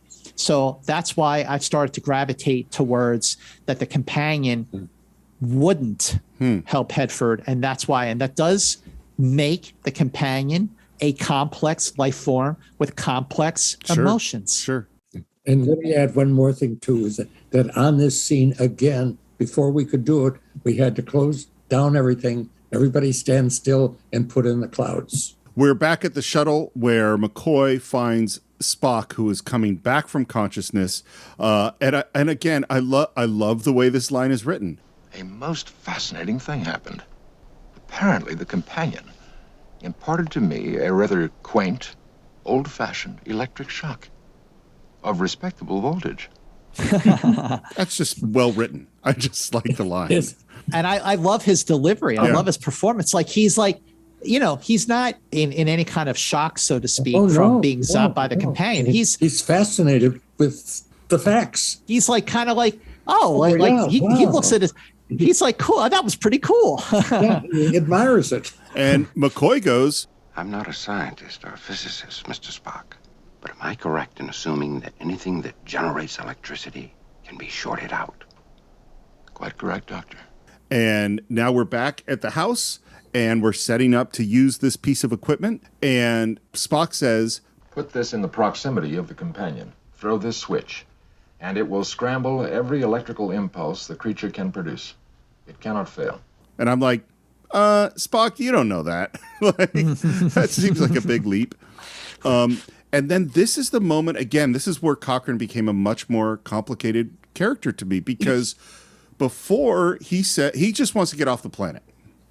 And now that we're getting closer to actually hurting the companion, he's having some second thoughts. The companion saved my life. It's taken care of me all these years. And this is the key line. This is where I go, it's more intimate, his relationship, than what he thought. We've been very close in a way that's hard to explain. I suppose I even have a sort of affection for it. 150 years, he didn't know that this was a relationship that was love. And only now. I don't think it's love. What do you think it is, Ralph? This is just smoke, clouds that are around him. Obviously, the fact that he can call it's a being, but he can't put a name on it. And whatever it is, he doesn't want to see it destroyed because it has taken care of him. I don't want it killed. We may simply render it powerless. But you don't know. You could kill it. This is how we see Kirk at his boldest and his brashest when he says, we're getting out of here, Cochrane. Face up to it. I'll do anything I have to save all of our lives. Right before Cochrane goes to call the companion as he is walking out the door. What was it they used to call it? The Judas goat? What a bold statement to make. Steve, I actually thought of you, Steve. Do you know what a Judas goat is? That's why I'm asking. Yeah, a Judas goat is an animal that would make friends with the other animals and would lead them to the slaughterhouse. So the cows or whatever would feel comfortable, and the Judas goat would stick with these animals and guide them to the slaughterhouse for them to be killed. So it's a heavy line. To get back to what we were talking before, we're seeing what is, from Cochrane's standpoint, it's just a puff of smoke that surrounds him.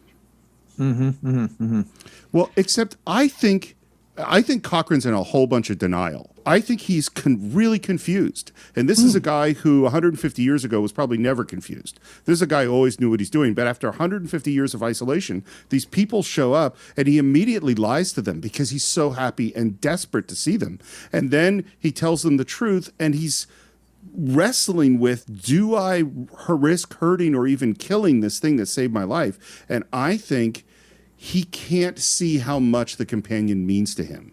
I think that line of, You've been very close in a way that's hard to explain. I think there is an intimate connection here that he's in a bit of denial about. And he's desperate to get off this damn planet. And so he allows himself to do a thing that is a betrayal. And he knows it's a betrayal. And he still is going to do it. There is some risk, Captain. We do not know the extent of its powers. And Kirk really misjudges the situation and says, Nor yet ours. and that type of ego about their place in this galaxy with their power on the Starship Enterprise, exploring new worlds and everything, they are about to learn another lesson, that there are other beings out there in the universe that have far greater powers than they do. And when Spock flips on the switch and the companion gives Cochrane a jolt, and the companion makes its way to Cochrane's home and envelops the home and starts choking Spock and Kirk, and they are writhing around in pain. Another action scene that I'm sure Stan Robertson was relieved to see. Stop it! You're killing them!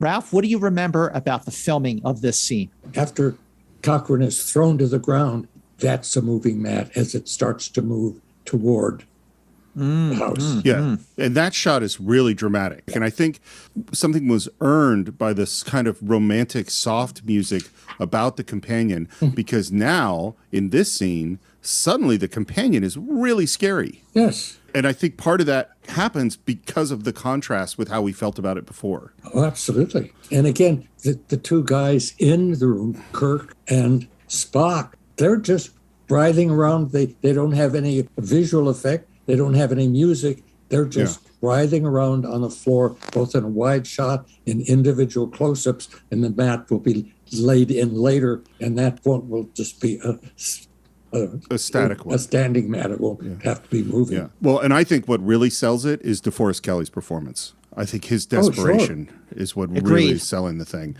And Absolutely agree. And that's the end of Act 2. We come back right to the same spot. Stop it, please! Stop it! You're choking them! And finally, Cochrane gets up, takes back his position, and the companion moves off of them, changes color, and then the music becomes romantic again. It's another beautiful moment to behold. When the companion moves back to Cochrane, it is a moment where the companion she's being soothed, comforted, right? Yes.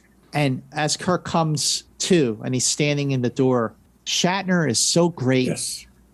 Such a great performance in the scene. Yes. He is feeling the burden of command, not just being responsible for the 4 lives on this planet, but for his ship up there that we haven't even seen yet. How do you fight a thing like that? Got a ship up there somewhere, responsibility of 4 lives down here, one of them dying because of me. Isn't your fault. I'm in command, Bones. It makes it my fault. How do you fight a thing like that? And I love McCoy's response. Yes. Maybe you're a soldier so often that you forget you're also trained to be a diplomat. Why not try a carrot instead of a stick? And the camera zooms in to Kirk, and Shatner gets it. Like he has this epiphany, this light goes on, and he has a smile on his face. And that's when Kirk starts to change his approach. Now, Steve Morris. Yes. When McCoy says that line to Kirk, What episode did you think of? Errand of Mercy. Thank you, sir. Why? Because you brought it up when we discussed Errand of Mercy. I probably would have anyway, but that idea of the difference between a diplomat and a soldier definitely comes up in that episode. I also think it's just something of like why Star Trek was so profound for me is that characters who already know the right things to do don't teach of us as much as characters who learn the right things to do in the course of a dramatic episode.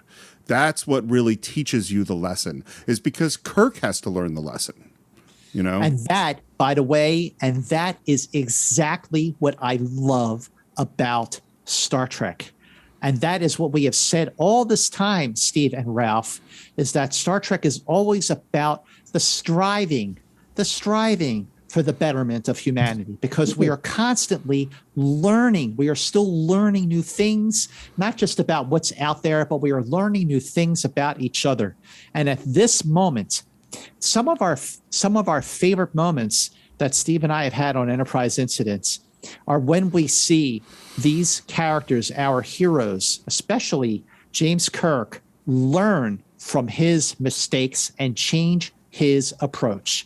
And that moment when he smiles and Ralph, when the camera moves in to Shatner and he lets out that sort of light smile, like, I mean, Shatner is the man. I just think he's awesome. Well, and there's the little bit of the main theme that plays underneath when that happens.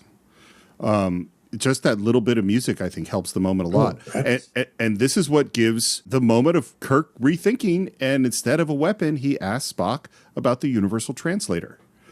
And this moment reminds me of City on the Edge of Forever. Spock initially is going, well, that would be hard to do. Adjust it. Change it. The trouble with immortality is it's boring. Adjusting the translator will give you something to do. It's possible. If I could widen its pattern of reception. Right down your alley, Spock. Get it here and get to work. You know, we've talked so much here on the show about how empathy, sympathy, learning, all that comes through communication. Yes, absolutely. Okay.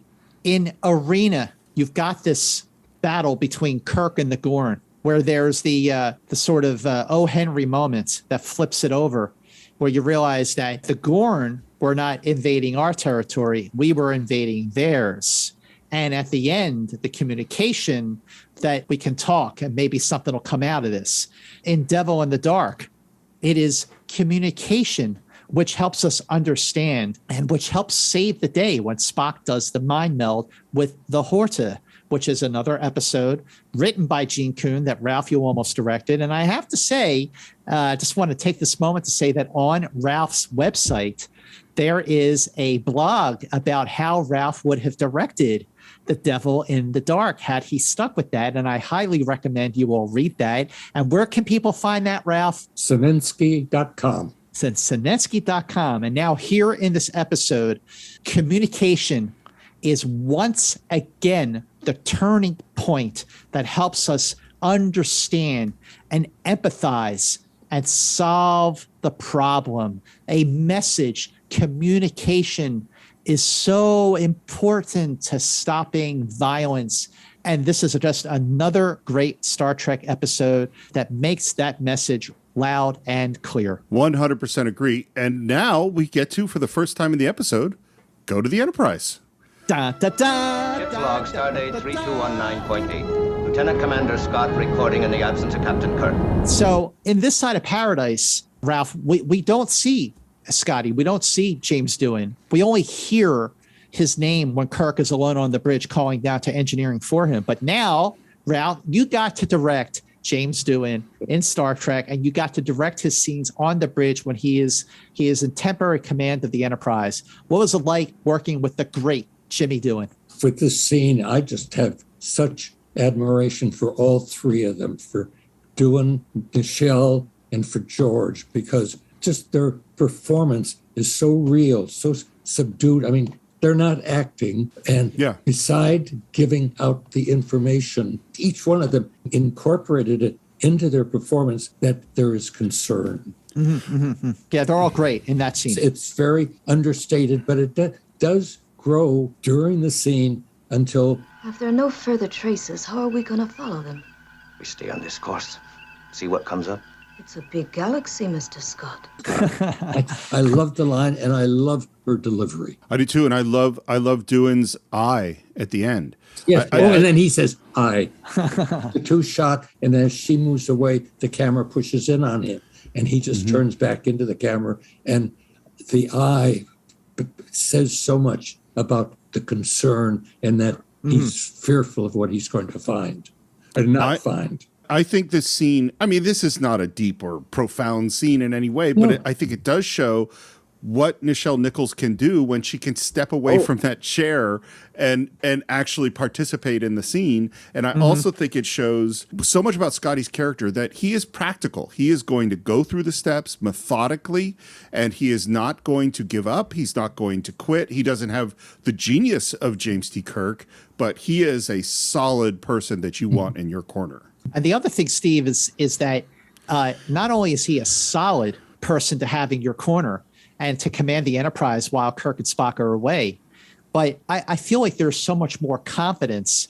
in Jimmy Doohan's performance as Scotty commanding the Enterprise. You know, when we saw him in command of the Enterprise in episodes like Return of the Archons, but with Metamorphosis and definitely with the next episode, Friday's Child, I feel like there's more confidence in Doohan's performance as he is in command. And I've said this many times, and I'm going to say it again, that James Doohan, even though he was definitely utilized perfectly in the original series, he is definitely one of the finest actors in Star Trek. And he is just so terrific in moments like this.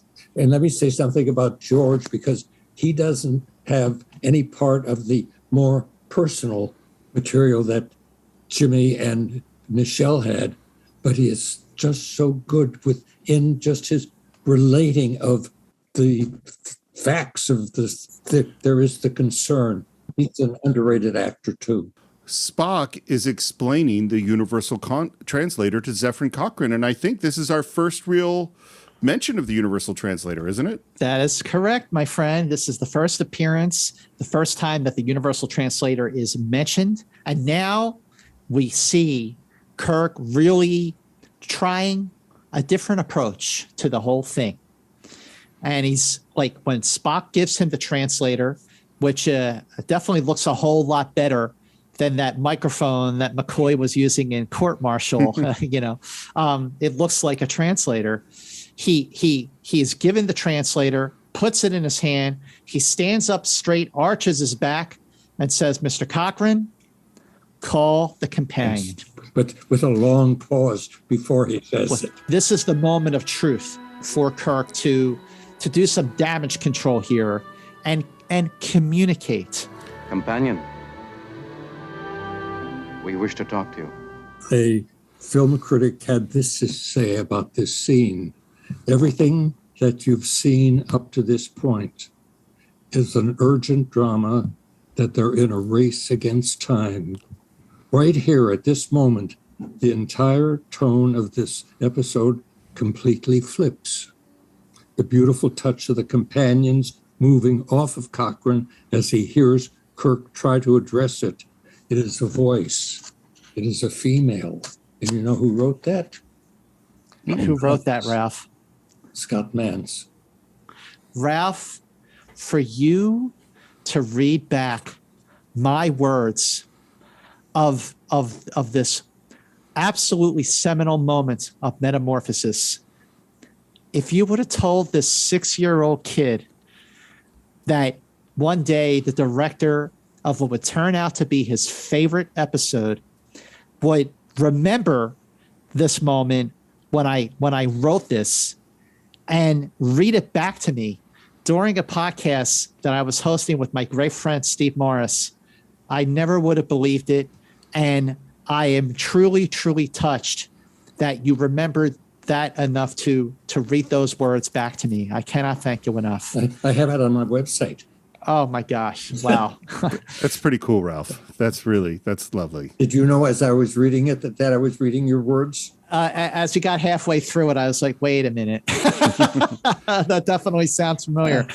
How can we communicate My thoughts, you are hearing them? When the companion hears this voice, and there's that beautiful touch when the companion moves off of Cochrane, and Cochrane like looks at the companion, looks back at Kirk like, wait a minute, what's going on here? And the camera zooms onto Glenn Corbett, onto Cochrane, and he is shocked. This is interesting. Feminine. No doubt about it, Spock. Yes. The matter of gender could change the entire situation. Way ahead. And you're right. The moment that we heard Kirk say before, we are hearing it and seeing it all play out in action. George Duning's score, his musical accompaniment for this moment, every single time I watch this episode, when we get to this moment, I get so overcome with emotion. Mm-hmm. And in the beginning of this episode, and even just a few minutes ago, we are at a moment of peril when the companion is strangling Kirk and Spock. And now there's this beautiful moment, this epiphany. It's the moment, like in Devil in the Dark, when Kirk gets to the Chamber of the Ages and he sees the hatched eggs of the Horde and realizes, wait a minute. But this is so much more powerful because this is a love story. This is a love story. It is not a zookeeper. No? A lover. It just gets me every time, gentlemen. It really does. Beautiful writing, too. Absolutely. Several things about this. First of all, I think the voice performance is great. The which? The voice performance of the companion. Of Do you know the story there? I was going to. No. I do, but Ralph, you're going to tell us the story. Should I tell it now or later when we get to the other? Tell it now. Well, when we had the first screening with everything put together, and when we got to this scene, I was seeing the companion, the mat, for the first time, and the voice of the companion was a robotic monotone all the way through this scene, and of course, the even more powerful second talk between Kirk and the companion. And at the end, I said, it's not acceptable. That's not right. And there was nobody that disagreed with me. And then I remembered a little over a year before, I had done one of the FBIs that I did. I had an actress. We only worked one day on location, a very small scene. She was in a car driving, and then when she pulled into the motel with Don Quine and had just a couple of lines, but she was very much like a young Patricia Neal and had that sultry voice of Patricia Neal. And so we cast her, brought her in. I went on to the dubbing stage, and then we did those lines, just one line at a time, and through the two scenes. And that's the line that was put back in. So the actress who was eventually did the voice of the companion is Elizabeth Rogers. Yes. Okay, so Elizabeth Rogers, Steve. But she didn't do what we're hearing here. So the voice, the robot, she did the robotic monotone. This I never quite understood why, for a scene that important, they wouldn't have called me in to do it. And so somebody from the staff, and I don't know who, was in charge of the recording, so that when I replaced, I didn't want to bring her back in because I didn't know her, and I didn't know whether she could do what I wanted done. So that was why I got Elizabeth Hush. But to this day, I'm the only person that has ever told us. The UCLA archives still have Elizabeth Rogers listed as doing the companion. All right, so just to clear and set the record straight, the voice that we hear in this episode that we have heard for these last almost 55 years now is not Elizabeth Rogers. You're correct. It is Elizabeth Hush. Elizabeth Hush is the actual name of the actor who did the voice of the companion. For all these years, she was misidentified as Elizabeth Rogers. Because Elizabeth Rogers was the one who did the first one, and she's obviously in the studio records. She's in the studio records for 2 other episodes that she actually had. I know. She could, because she played Lieutenant Palmer, the communications officer, in both the Doomsday Machine and The Way to Eden. I learned that later. Wow, this is amazing to learn that after all these years that the records didn't have all the information correctly, and that Elizabeth Hutch is Elizabeth, just Elizabeth, Lisabeth. And I told this story to Mark Cushman, and he didn't use it in his book. He keeps Elizabeth Hutch. So the record has been set straight after all this time. Yes. Elizabeth Hutch is the voice that you hear of the companion. But here's the other big revelation that I discovered 5 years ago when I was doing interviews for the Roddenberry Vault. Now, for everyone who does not have the Roddenberry Vault, you're missing out, because the Roddenberry Vault, it is fantastic. It is the holy grail for fans of the original Star Trek, because it is documentary series of deleted scenes and alternate takes that have not been seen for more than, 50 years. And many of those scenes came from Metamorphosis. And the big revelation for me at the time was that when William Shatner was filming the scenes, when Kirk is trying to reason with the companion, the actress off stage, whose voice you hear on the camera, the unused scenes during the raw footage, Steve, the voice of the companion was actually Eleanor Donahue herself. Sitting on Makes sense. On a small ladder right by the camera. And Bill, who is looking, at this area with Cochrane and the cloud, the camera was 4 feet from him. The right side of the camera was a ladder with Eleanor with the script in her hand. And that's what Shatner was playing against. I got a question. Why didn't Eleanor Donahue, in the end, provide? Oh, I guess she couldn't do the voice because she was Hedford. Yes. That wouldn't have worked. Yes. Yeah. Gotcha. Yeah. I think the voice performance is so great because you found such a good balance between. She's dynamite. Because it's someone who has never spoken, has really profound emotions, but that all has to be kind of controlled. It's a really good balance between all of those things that you did. And Steve, can you imagine hearing those words said like this in a monotone like this? It would ruin it. Yeah, it would ruin it. I mean, it was painful. I got to say, Steve, you bring up a great point, because the way that Elizabeth Hutch voiced the companion, there's more emotion in her voice, but there is also, like, she's learning how to talk. She's learning how to communicate in a different way for the first time. If I was going to have a conversation with someone in Spanish after, sort of just learning how to talk to Spanish, there would be pauses. There would be, like, I'm trying to find the right words to use. And that's what Elizabeth Hutch, that's sort of the performance that she gives with her vocal performance as the companion. She's perfect. The man needs others of his species. That is why you are here. The man must continue. The other thing I was thinking about the companion, I think this might be, in a weird way, the clearest example of completely unconditional love I've ever seen on film. And I agree. And the reason is because the companion is not saying, I love this person. The companion is saying he must continue. There's no ambiguity in what the companion feels about the man. The man will go on. He must.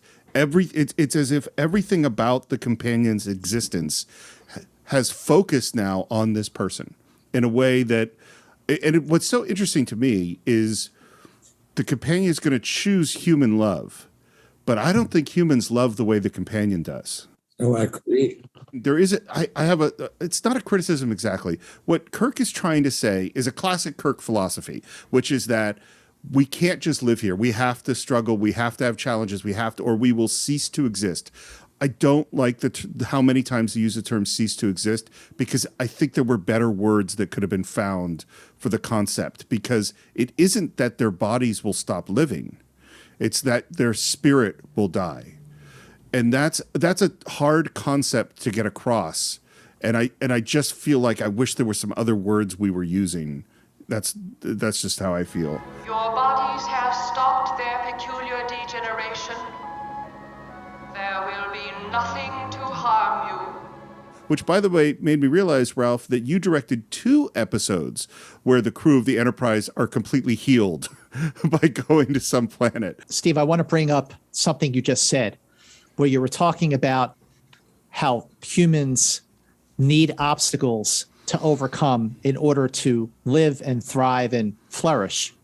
Doesn't that sound familiar? This is classic Star Trek philosophy. Classic Star Trek philosophy. The Captain Kirk who was telling the companion that mankind needs obstacles in order to survive is the same Captain Kirk who decided and figured out how to counteract the spores and bring his crew back from Omicron Ceti 3 because they were not going to flourish without obstacles to overcome. And of course, they weren't even acting on their own free will, but that's a whole other conversation. But this is, watching Metamorphosis again for this podcast, it made me see things about this episode, which I've seen hundreds of times, in a whole new light. Here's the other thing that I realized while watching Metamorphosis. While Kirk is trying to reason with the companion for the first time, Spock steps forward and says to the captain in the middle of his conversation, "This is a marvelous opportunity to add to our knowledge. Ask it about its nature, its history. This isn't a classroom. I'm trying to get us out of here. A chance like this may never come again. It could tell us so much." This isn't the time. Shatner is not generally known for being restrained. Understatement. But yes. But in this episode, he shows the restraint at just the right moments, and this is one of them. But Steve, this is the other moment, the other revelation that I had rewatching Metamorphosis. So here you have Spock stepping forward with another motive, one that is different from that of Kirk's. Didn't that remind you of another scene from another episode, actually 2 other episodes, written by Gene Kuhn? Well, definitely Devil in the Dark. Correct. And there's several. I mean, there's Arena too. Correct. Yeah. Those are the 2. Yeah. Those are the 2 that I have written down right here, my friend. Well, and this is why I say this is the epiphany that I had, is that, Kirk has ideals, but he is first a pragmatist. First we got to survive. We got to get off the planet. He would love to do some scientific exploration, but we got to do this first. But really, it's Kirk who shuts Spock down for the moment, because when they are chasing after the Gorn in Arena, and Spock suggests to Kirk, maybe we should just, maybe the pursuit alone will be enough to scare the Gorn. And Kirk shuts him down. There's no time for that. And then in Devil in the Dark, when Kirk is briefing his security detail about killing the Horta, Spock says, "No, we're going to capture it." And Kirk says, "Your orders are shoot to kill." We're establishing a pattern between the characters. In moments like this, they actually are very, very different people. Well, and throughout the series, Kirk, Spock, and McCoy are all wrong many times. Many times. They all need each other. And I like that as Kirk tries to sell this thing about ceasing to exist. And you know what? Maybe I'm wrong. Maybe actually cease to exist is a good phrase, because the companion isn't convinced by it, doesn't get it. It doesn't make sense. She says, "Your impulses are illogical. This communication is useless. The man must continue. Therefore, you will continue." And that's it. And the companion is gone. And then this reaction is so interesting. Cochrane comes back and asks, "Why did you build that translator with a feminine voice?" We didn't. But I heard The idea of male and female are universal constants, Cochrane. I actually don't think that's true, but I think that is what the Star Trek thinks is true at this point. There's no doubt about it. The companion is female. I don't understand. I love McCoy's line. You don't? A blind man could see it with a cane. You're not a pet. You're not a specimen kept in a cage. You're a lover. And Cochrane's reaction is so unexpected, I think, and so human. It's great. I'm a what? It's a great reaction, and it is also one that just shows how different these people are from their own time periods, how Cochrane is disgusted by the prospect of being made love by this alien force. For all these years, I've let something as alien as that crawl around inside me, into my mind, my feelings. And Kirk and Spock and McCoy treat their love affair in such a casual manner. What are you complaining about? It kept you alive, didn't it? And it's also, I got to say, for an episode that was produced and aired in 1967, for these three people to treat just an interracial romance in such a casual way, it was a very progressive approach. I hadn't really thought about it until watching it this time, but this time it hit me so hard, and his reaction of really pure disgust at this moment. And I do understand it. This is why I say, like, I think this relationship was way more intimate than Cochrane really realized. I think I think he knew it, and I think he was in denial. And this moment of going, oh, it was an alien. That thing fed on me, used me. It's disgusting. There's nothing disgusting about it. It's just another life form, that's all. You get used to those things. It's so casual. It's like, I'm so proud that they thought that way for when this was written, that it was written that way. Right. Now, today, where we've had such a great expansion and such a great education about love, not just between man and woman, but between same sex, between transgender, not binary, interracial. The notion of love has been expanded in so much. And that's one of the reasons that Metamorphosis has come to resonate so much deeper. What do you think of that, Ralph? Well, again, characters are in the 23rd century, but Cochrane is really in the 20th century. I'm not sure that I can say anything beyond what has been discussed, because it's like it should be. And that was why Star Trek and why this episode. And at one point, yes, I brought up a long time ago that I wondered if it was Gene Coon's attempt to do a racial story. And on one of the comments left on one of my posts for Metamorphosis, somebody thought that it was a way to do a story about same sex. Your highly emotional reaction is most illogical. Your relationship with the companion has for 150 years been emotionally satisfying, eminently practical, and totally harmless. It's the same thing. It's the three things, and the right number of syllables makes it a good line. And then he says, is this what the future holds? Men who have no notion of decency or morality? Well, maybe I'm 150 years out of style, but I'm not going to be fodder for any inhuman monster. And Spock's line. Fascinating. A totally parochial attitude.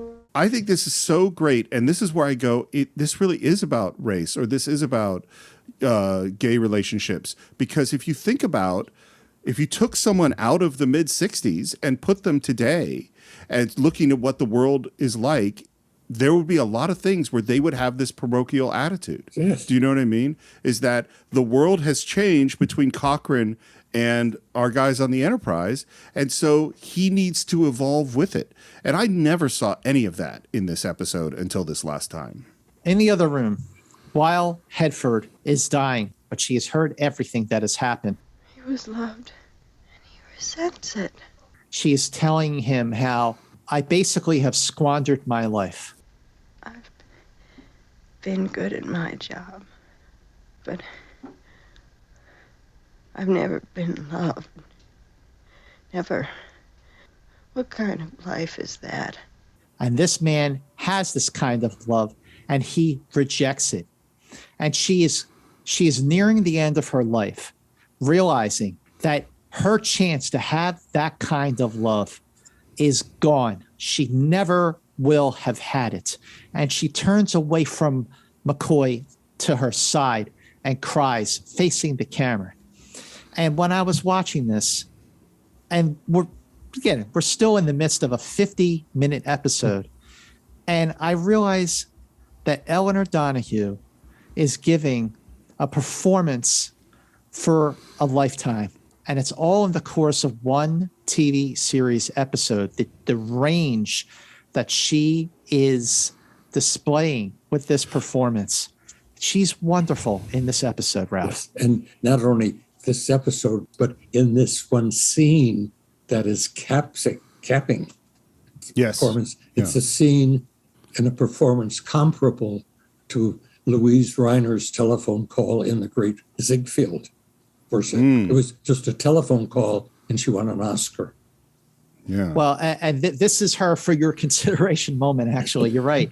But it's worth noting, and I realize this rewatching this that even though the companion has dematerialized, the companion must be hearing Nancy Hedford's words because of something that is about to happen, and the companion might not have done this if the companion did not hear Nancy Hedford's words. So a couple things about this moment. I agree the performance is great. And what I find so interesting is that she was a person who created a persona for herself as the hard-edged commissioner who cares about her work.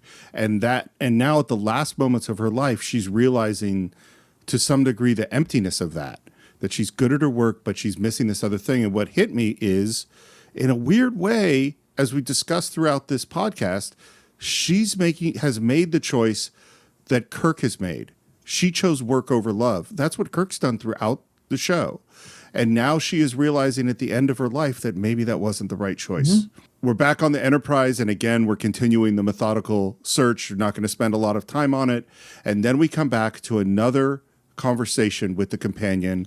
Ralph, again, I'm just going to point out the way you frame this shot, that you have the hand of Kirk in the foreground with the universal translator. You have Cochrane way in the background. And this is what I noticed you doing throughout this side of Paradise, is putting the spores, putting the plant in the foreground or in a key spot in the frame as sort of the subject.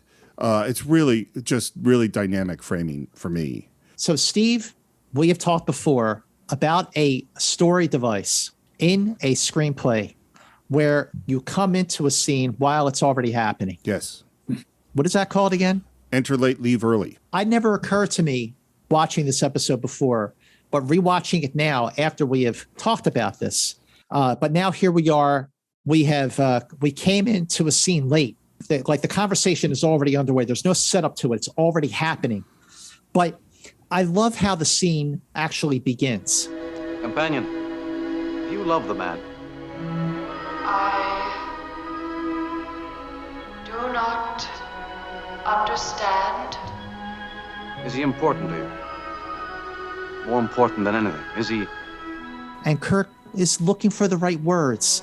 As though he were a part of you. He is part of me.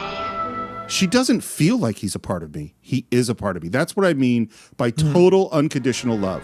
The man is the center of all things. I care for him. But you can't really love him. You haven't the slightest knowledge of love, the total union of two people. You are the companion, he is the man. You are two different things. You can't join. You can't love. William Shatner, during the scenes where he is trying to reason with the companion, is some of the very finest acting that Shatner has ever done on Star Trek. That always made a huge impression on my life. And that also made a big impression on someone else, Ralph, who was watching the dailies of Metamorphosis during the scenes. Do you want to tell the story, Ralph? Gene Kuhn? Yes. When we got to the end of the second scene that ends with the companion saying, "If I were human, there can be love." And at the end of the scene, in the dark screening room, Gene Kuhn said, "That's why we pay him the big money." Yeah. You may keep him here forever. But you will always be separate. Apart from him. It's like the breakthrough finally happens when the companion says, If I were human, there can be love. Wow. Amazing. What I find really interesting about this scene is that in a weird way, structurally, it is the scene with Landru. It is scene the what? With Landru from Return of the Archons. Oh, it is a classic Kirk. They're talking to the computer to say there is a contradiction here, is that you love the man, but you are destroying him. And yet it's doing it not to a computer, and it's doing it instead of using that to destroy Landru, it's trying to use that to make the companion understand something about what love is. And then the companion disappears, and we think it didn't work. And it's so interesting that now we hear Kirk's reasoning. They ask what he was trying to do. Again, you're framing, Ralph, with Kirk just stepping into that position with Spock, McCoy, and Cochrane going diagonally back to the left. Yeah. It's a very sort of formal way that people don't actually really stand that often in real life, and looks really, really cool in this shot. Yeah, but they should. Exactly. Exactly. What did you hope to gain by that, Jim? Try to convince her of the hopelessness of it. Love sometimes expresses itself in sacrifice. I thought maybe if she loved him, she'd let him go. But she, or it, is inhuman, Captain. You cannot expect her to react like a human. I tried. And then, just as Kirk says, I tried, you hear a voice before you see who is saying it. Another great device that's used in film to a very effective way. You hear like an angel, a female angel, say the words, Zephram Cochrane.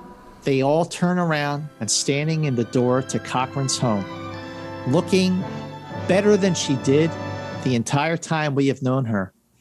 Standing in the door is Nancy Hedford, but the voice has an echo to it. So there's something different about Nancy Hedford, and that brings us to the end of Act 3. And that shot, and this I had learned, I guess, at the television archives.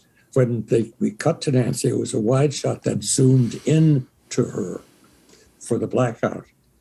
And obviously, the shot I did was spoiled at the lab. And Eleanor is told that she was called back for almost a day's work to get that. Wasn't there a problem with the negative or something? It got ruined at the lab, and so they called her back. And at that time, later, the Directors Guild, if a director had done a show and they needed to do retakes, the director would be called back. I was called back on one where I was working, so you could turn it down. But in those earlier days, they didn't have to bother, so they just reshot it, called her back and put the house back up, put enough of a backing behind it so they could have a purple sky, and then did a zoom shot on her. And she is told that the difference when she came back, she had lost like 25 pounds. Oh, wow. And they had problems with the costume just to pull it around to make it fit. She had pneumonia. That's right. She had lost some weight because of pneumonia. Right. And when you rewatch that scene now, knowing that, you do see that she is a little more gaunt in her appearance. But I mean, if you don't know that, if you're seeing it for the first time, it's on screen for 5 seconds. So, just a couple of seconds. But so that brings us into the beginning of Act 4, picking right up where Act 3 left off. I don't understand it. She's not sick at all.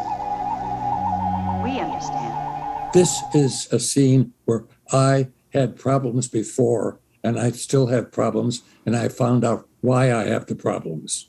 What are they? It was a problem of script.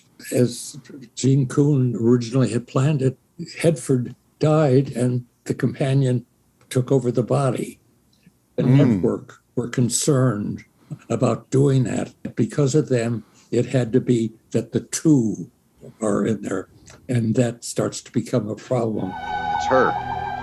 What? Don't you understand? It's a companion. And she keeps giving more reasons why it's the two of us. And as she arrives at Cochrane, and he backs away from her. We frighten you. We've never frightened you before. This is where I really have a problem, because she said, we frighten you, and it should be, I frighten you. I've never frightened you before, and that's because of the network's interference. Do you think it would have been better if they weren't joined, if it was just the companion taking over the dead body? Absolutely. I don't. Because for me, I mean, you're the director, but for me, there's something somewhat macabre about that idea.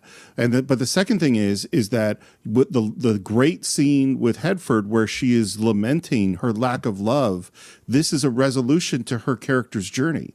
Whereas if she just dies, then she doesn't have that resolution of the journey. This way, the companion say that again, where Hedford is doing what? Where she's weeping about the fact that she didn't have love in her life. And so if she dies, that has no resolution. Whereas that if she comes back and can be part with the companion and love the man, well, then now that is resolved for her. And so you resolve both the companion's problem, not having a body and being human to love the man, and Hedford's problem, where she had a lack of love in her life, and now she can piggyback on the companion's love. To me, it's a much better resolution. How come then we never hear from Hedford? The next scene with the scarf, why isn't she giving her side of the thing? I 100% agree. You needed one or two lines that were more from Hedford, that we heard her personality come through. That would have. All right, I'm going to answer both your questions here. So first of all, Ralph is absolutely correct. NBC Standards and Practices man Stan Robertson did step in and expressed concern that the companion was taking over Nancy Hedford's body after she died. And he was concerned that there would be a pushback from religious groups. Yes. So that is why he insisted that Hedford would still be alive to an extent when the companion entered the body. Now, the reason why we don't hear more from the Nancy side of it, especially like in the scene with the scarf, is because the Nancy side was slipping away. So she is there. She is there with the companion, but the companion is the more dominant presence within the body. The companion is the one who is speaking with the echo, with the reverb in her voice. So the companion is the more dominant side of this very complex life form now that does indeed encompass both Hedford and the companion. Okay. From my standpoint, that for me was an obstacle in doing the scene. I had to make sure that the audience was just accepting that it was the companion. This is loneliness. Oh, what a bitter thing. Oh, Zephram, it's so sad. How do you bear it, this loneliness? I like this for a whole bunch of reasons. The first of which is this is the first moment she realizes what Kirk was saying about ceasing to exist, what the 150 years by himself must have been like for Cochrane. That's the first thing I like about it. The second thing that I find so interesting is Kirk told her that the only way for her to truly join with the man is to be human. And yet they joined in a way that humans can't join. And in fact, part of the nature of being human is to feel separate sometimes. You know, like that's just a constant within the human condition, feeling separate, feeling lonely, striving for connection. And yet what I think about it that's important is and this is the way it kind of hit me this time, is that I just went, one of Star Trek's key pieces of philosophy is one of contrasts. Things must be in dynamics, that light needs dark, joining needs separation, strength needs struggle, happiness depends upon adversity. It's never just a simple thing. It's always a complex thing of what we're striving for. But in that scene, though, the character and the actress, they don't have all those references to her. Of course. I mean, this is a form that was just made of clouds, and now for the first time, it's walking. And the one person that it knew was Cochrane. And as she approached him, he backed away from her. And all of a sudden, she's done this, moved into this new form, and here she is in this strange world, and it's scary, it's lonesome.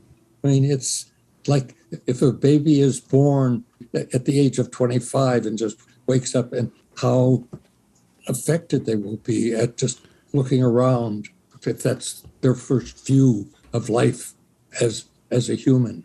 Well, it's painful and it's lonely and it's scary and it's joyful and it's beautiful. Yes, it's all those things. In terms of Cochrane taking a step back, but he takes a step back initially, but in hearing the companion talk about loneliness and understanding, my gosh, this is what it means to be human. The companion, as she is talking about the solitude, the isolation, the loneliness you must feel. But it is also when she talks about the sacrifice of giving up her immortality to be human and to learn what it means to really love. You said we would not know love because we were not human. Now we are human. We will know the change of the days. We will know death. But to touch the hand of the man, nothing is as important. Cochrane says to her, "You're very beautiful." And she says that beautiful line. Part of me understands, part does not, but it pleases me. And at that moment, Cochrane has learned to express empathy and compassion for something that he is now learning to finally understand after 150 years. And Eleanor Donahue, during this last act, when she just shows so much grace and loveliness and vulnerability and innocence, pure love. She's wonderful. I love the fact that Gene Kuhn allows himself to be poetic in the way that she speaks. Oh, yes. Oh, let me walk, Zephram. Let me feel the earth against my feet. Let me feel the warmth of the sun on my face. You beside me. Let me feel these things. But she didn't say, let us walk. She said, let me. Good point. So I'll tell you the thought that I had here is that as she's wanting to experience life, there's a weird connection between this story and Pygmalion.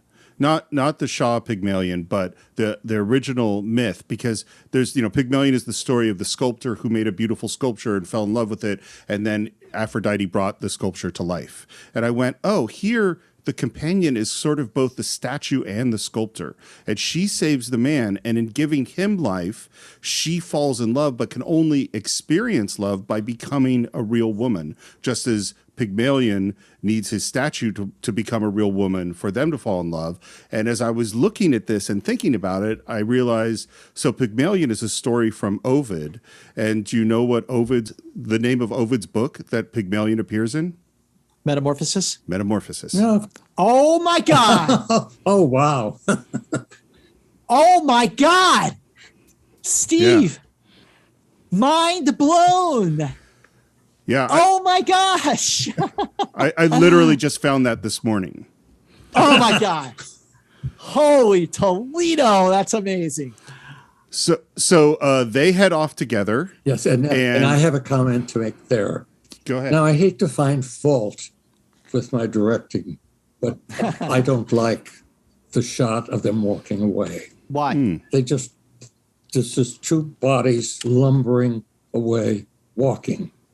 And I should have shot it from the other side. So I see them in the foreground and the other trio in the background. And as they come forward walking, he's not just looking ahead, he's looking at her.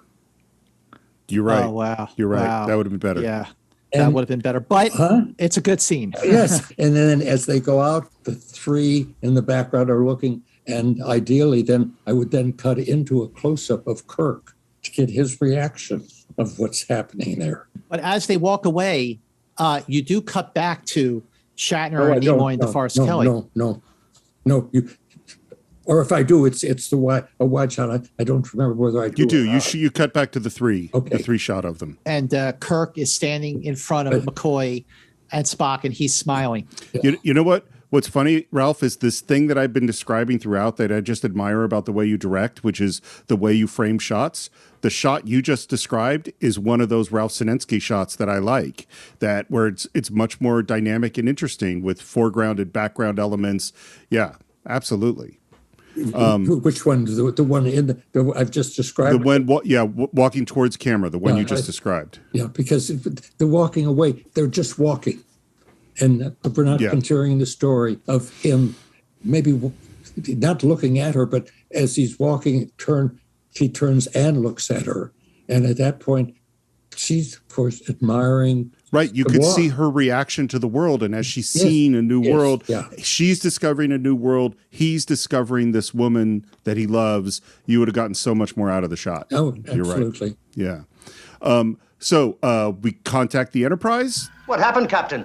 Interesting story, Scotty. I can't tell you now because, quite frankly, I don't know how it's going to end.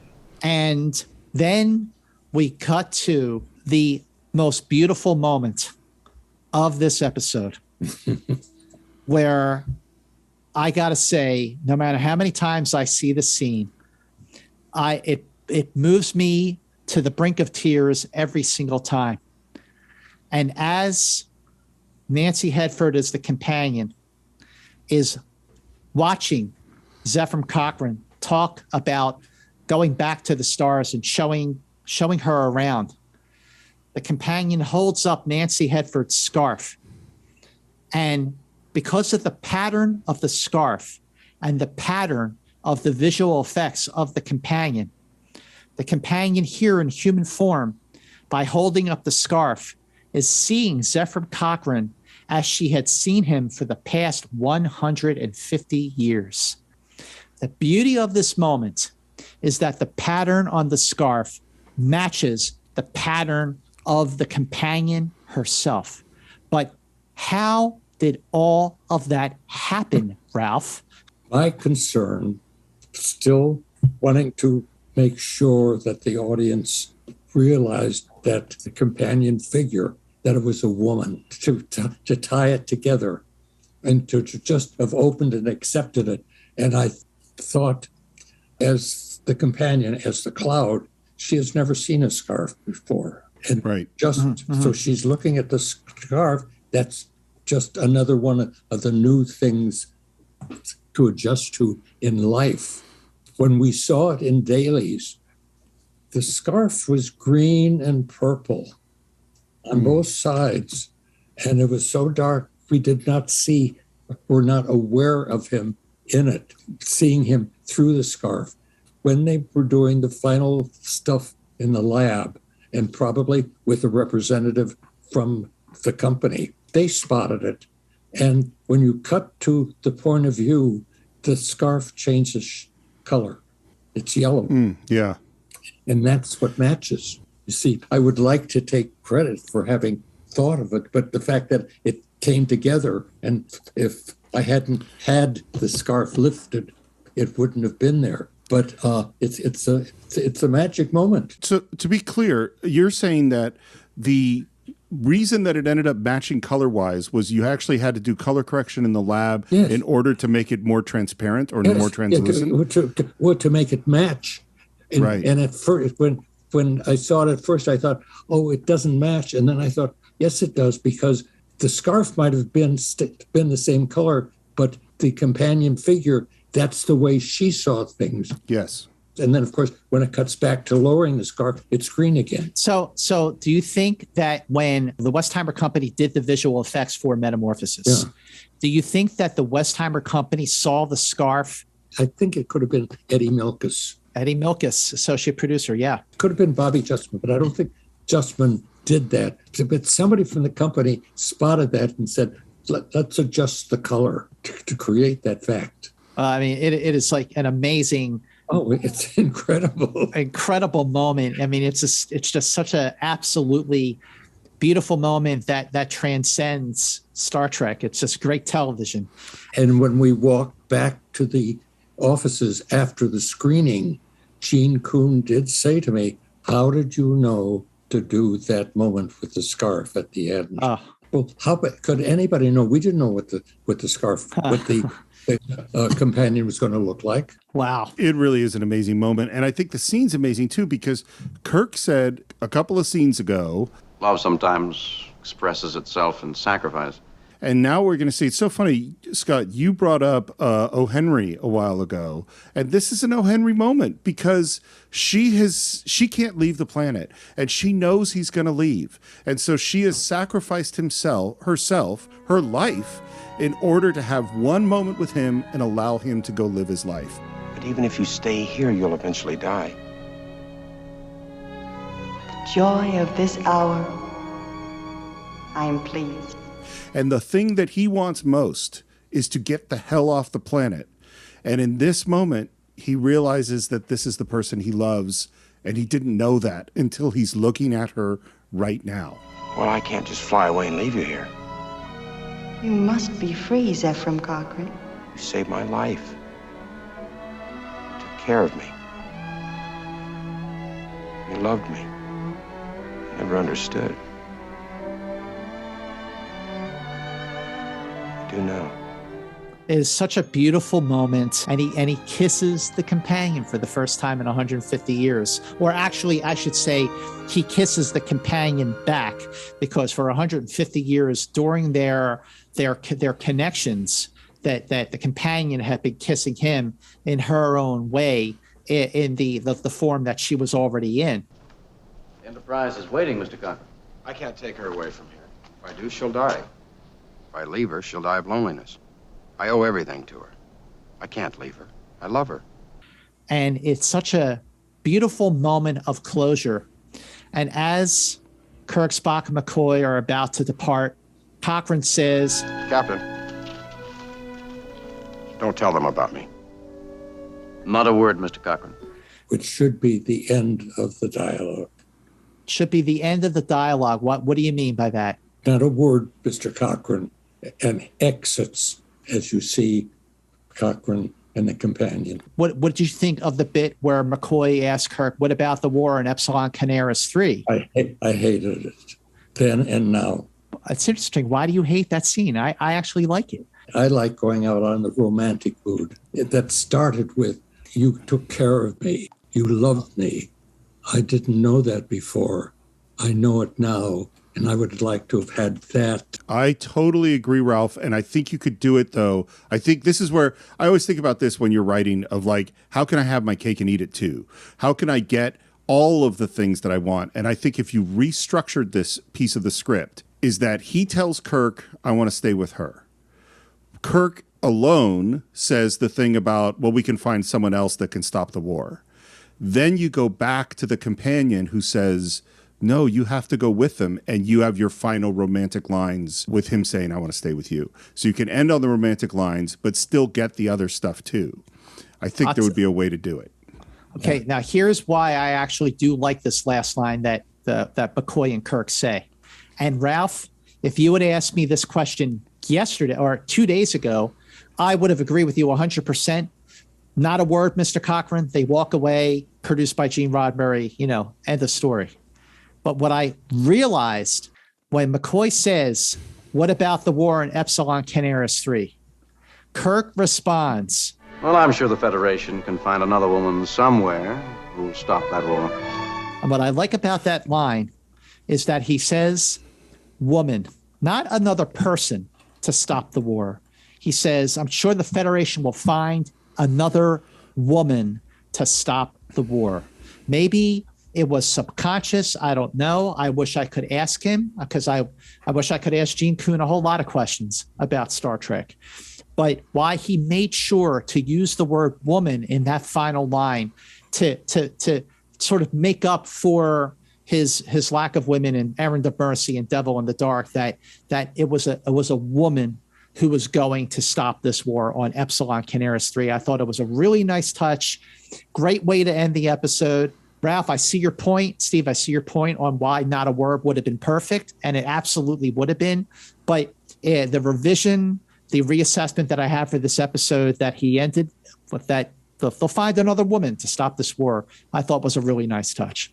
Actually, I think the reason it was there is because it just replaced the usual scene with Kirk in his chair, and they're making light talk. Yep. And I mean, it was just that scene, and I don't like this one any better than I like those. The best ending for me was Spock saying, "For the first time in my life, I was happy." Yeah, that one's great. Yeah, that is great. That's one for the books. The one thing I find interesting about this last Kirk line is that Kirk's always the guy who chose duty over love, and now he's saying he's helping this woman who is choosing love over duty, which I find really interesting. Scott, what did people say about this episode? Well, Dorothy Fontana, who, as you know, had next to Gene Roddenberry, Gene Kuhn, and Bob Justman, Dorothy Fontana rounded out the Fab Four of the original Star Trek as a story editor, as a screenwriter, and as a rewriter for so much. She had this to say. She said, "Metamorphosis to me was a very affecting and touching script. I loved it." And Eleanor Donahue had this to say, "I remember watching it at home. I'm quite often nervous about watching something I'm in because there's nothing you can do about it once it's out there. But I was very pleased with it, very happy." And what is Ralph Senensky's last words? Well, I've said them already. I've run out of words. No. It was my favorite of the Star Treks just because to create a show, that feeling of a planet that is different, than the backgrounds, say, in as good as they were in This Side of Paradise or the backgrounds in Bread and Circuses. I mean, it was really creating another world, and that's the world of imagination.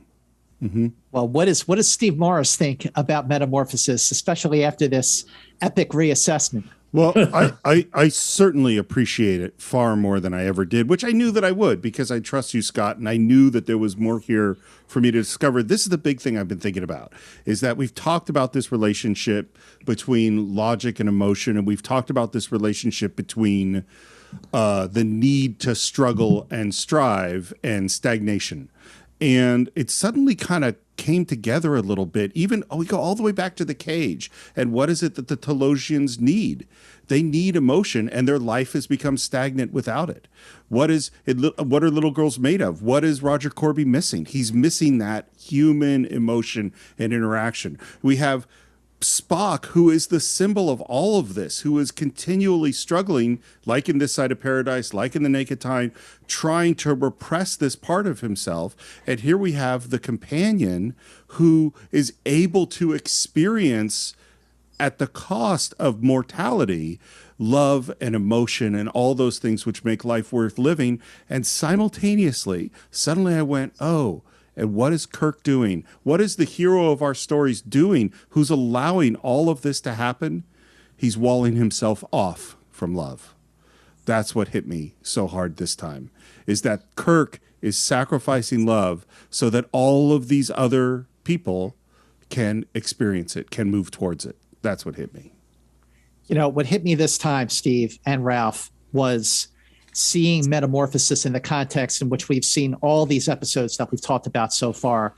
Steve, you and I have had so many aha moments, so many moments where we've linked episodes together, which was what made one of our recent podcasts about who is James T. Kirk even possible.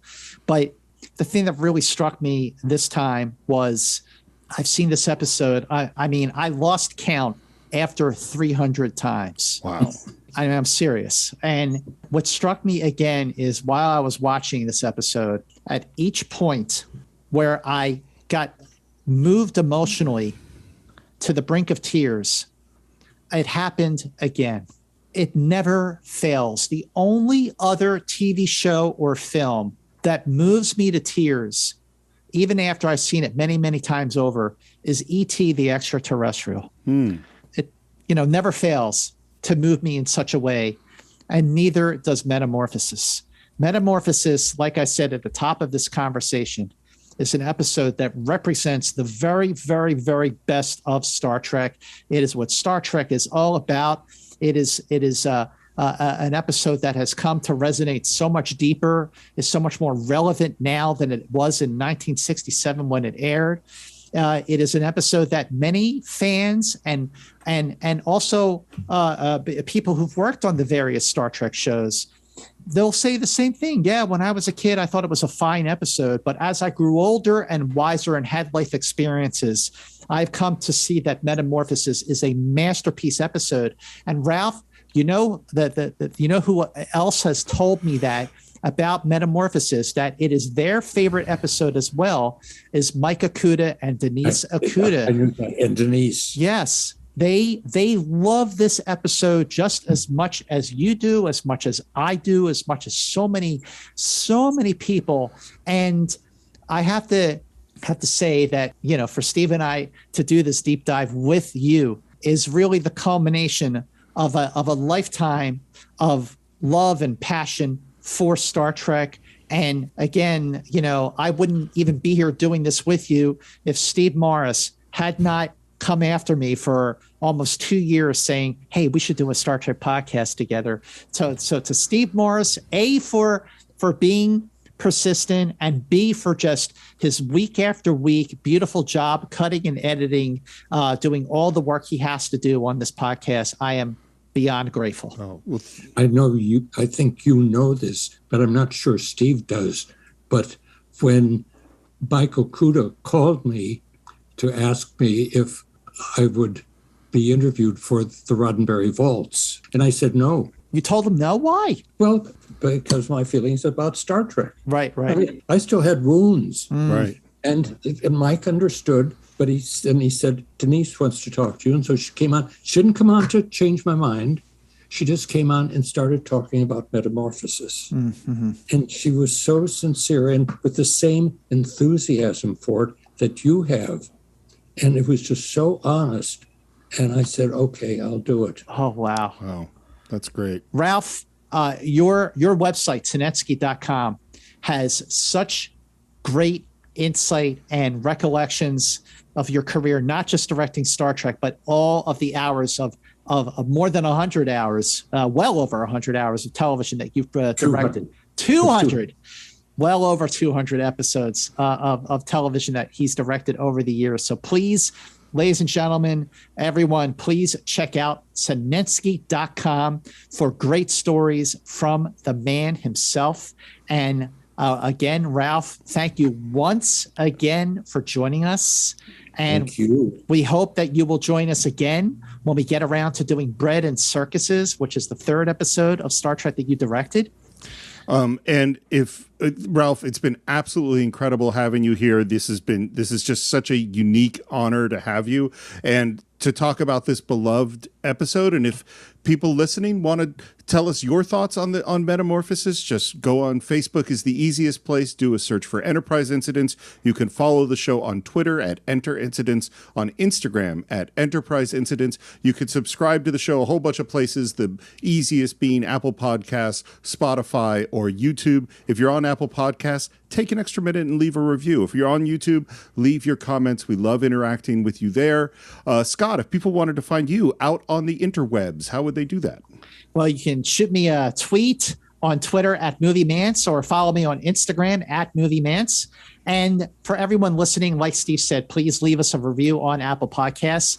And for everyone listening, if you love Star Trek, then to do a deep dive on a Star Trek episode and be joined by its director for the entire time is truly a rare experience, and definitely one that we are very, very grateful for. So we hope you will share Enterprise Incidents, especially this episode of Enterprise Incidents, with fellow Star Trek fans. Ralph, anything else you want to just say before we part ways here? Thank you. Thank you. You are beyond welcome. And to everyone who's been joining us on Enterprise Incidents, we are grateful for your support.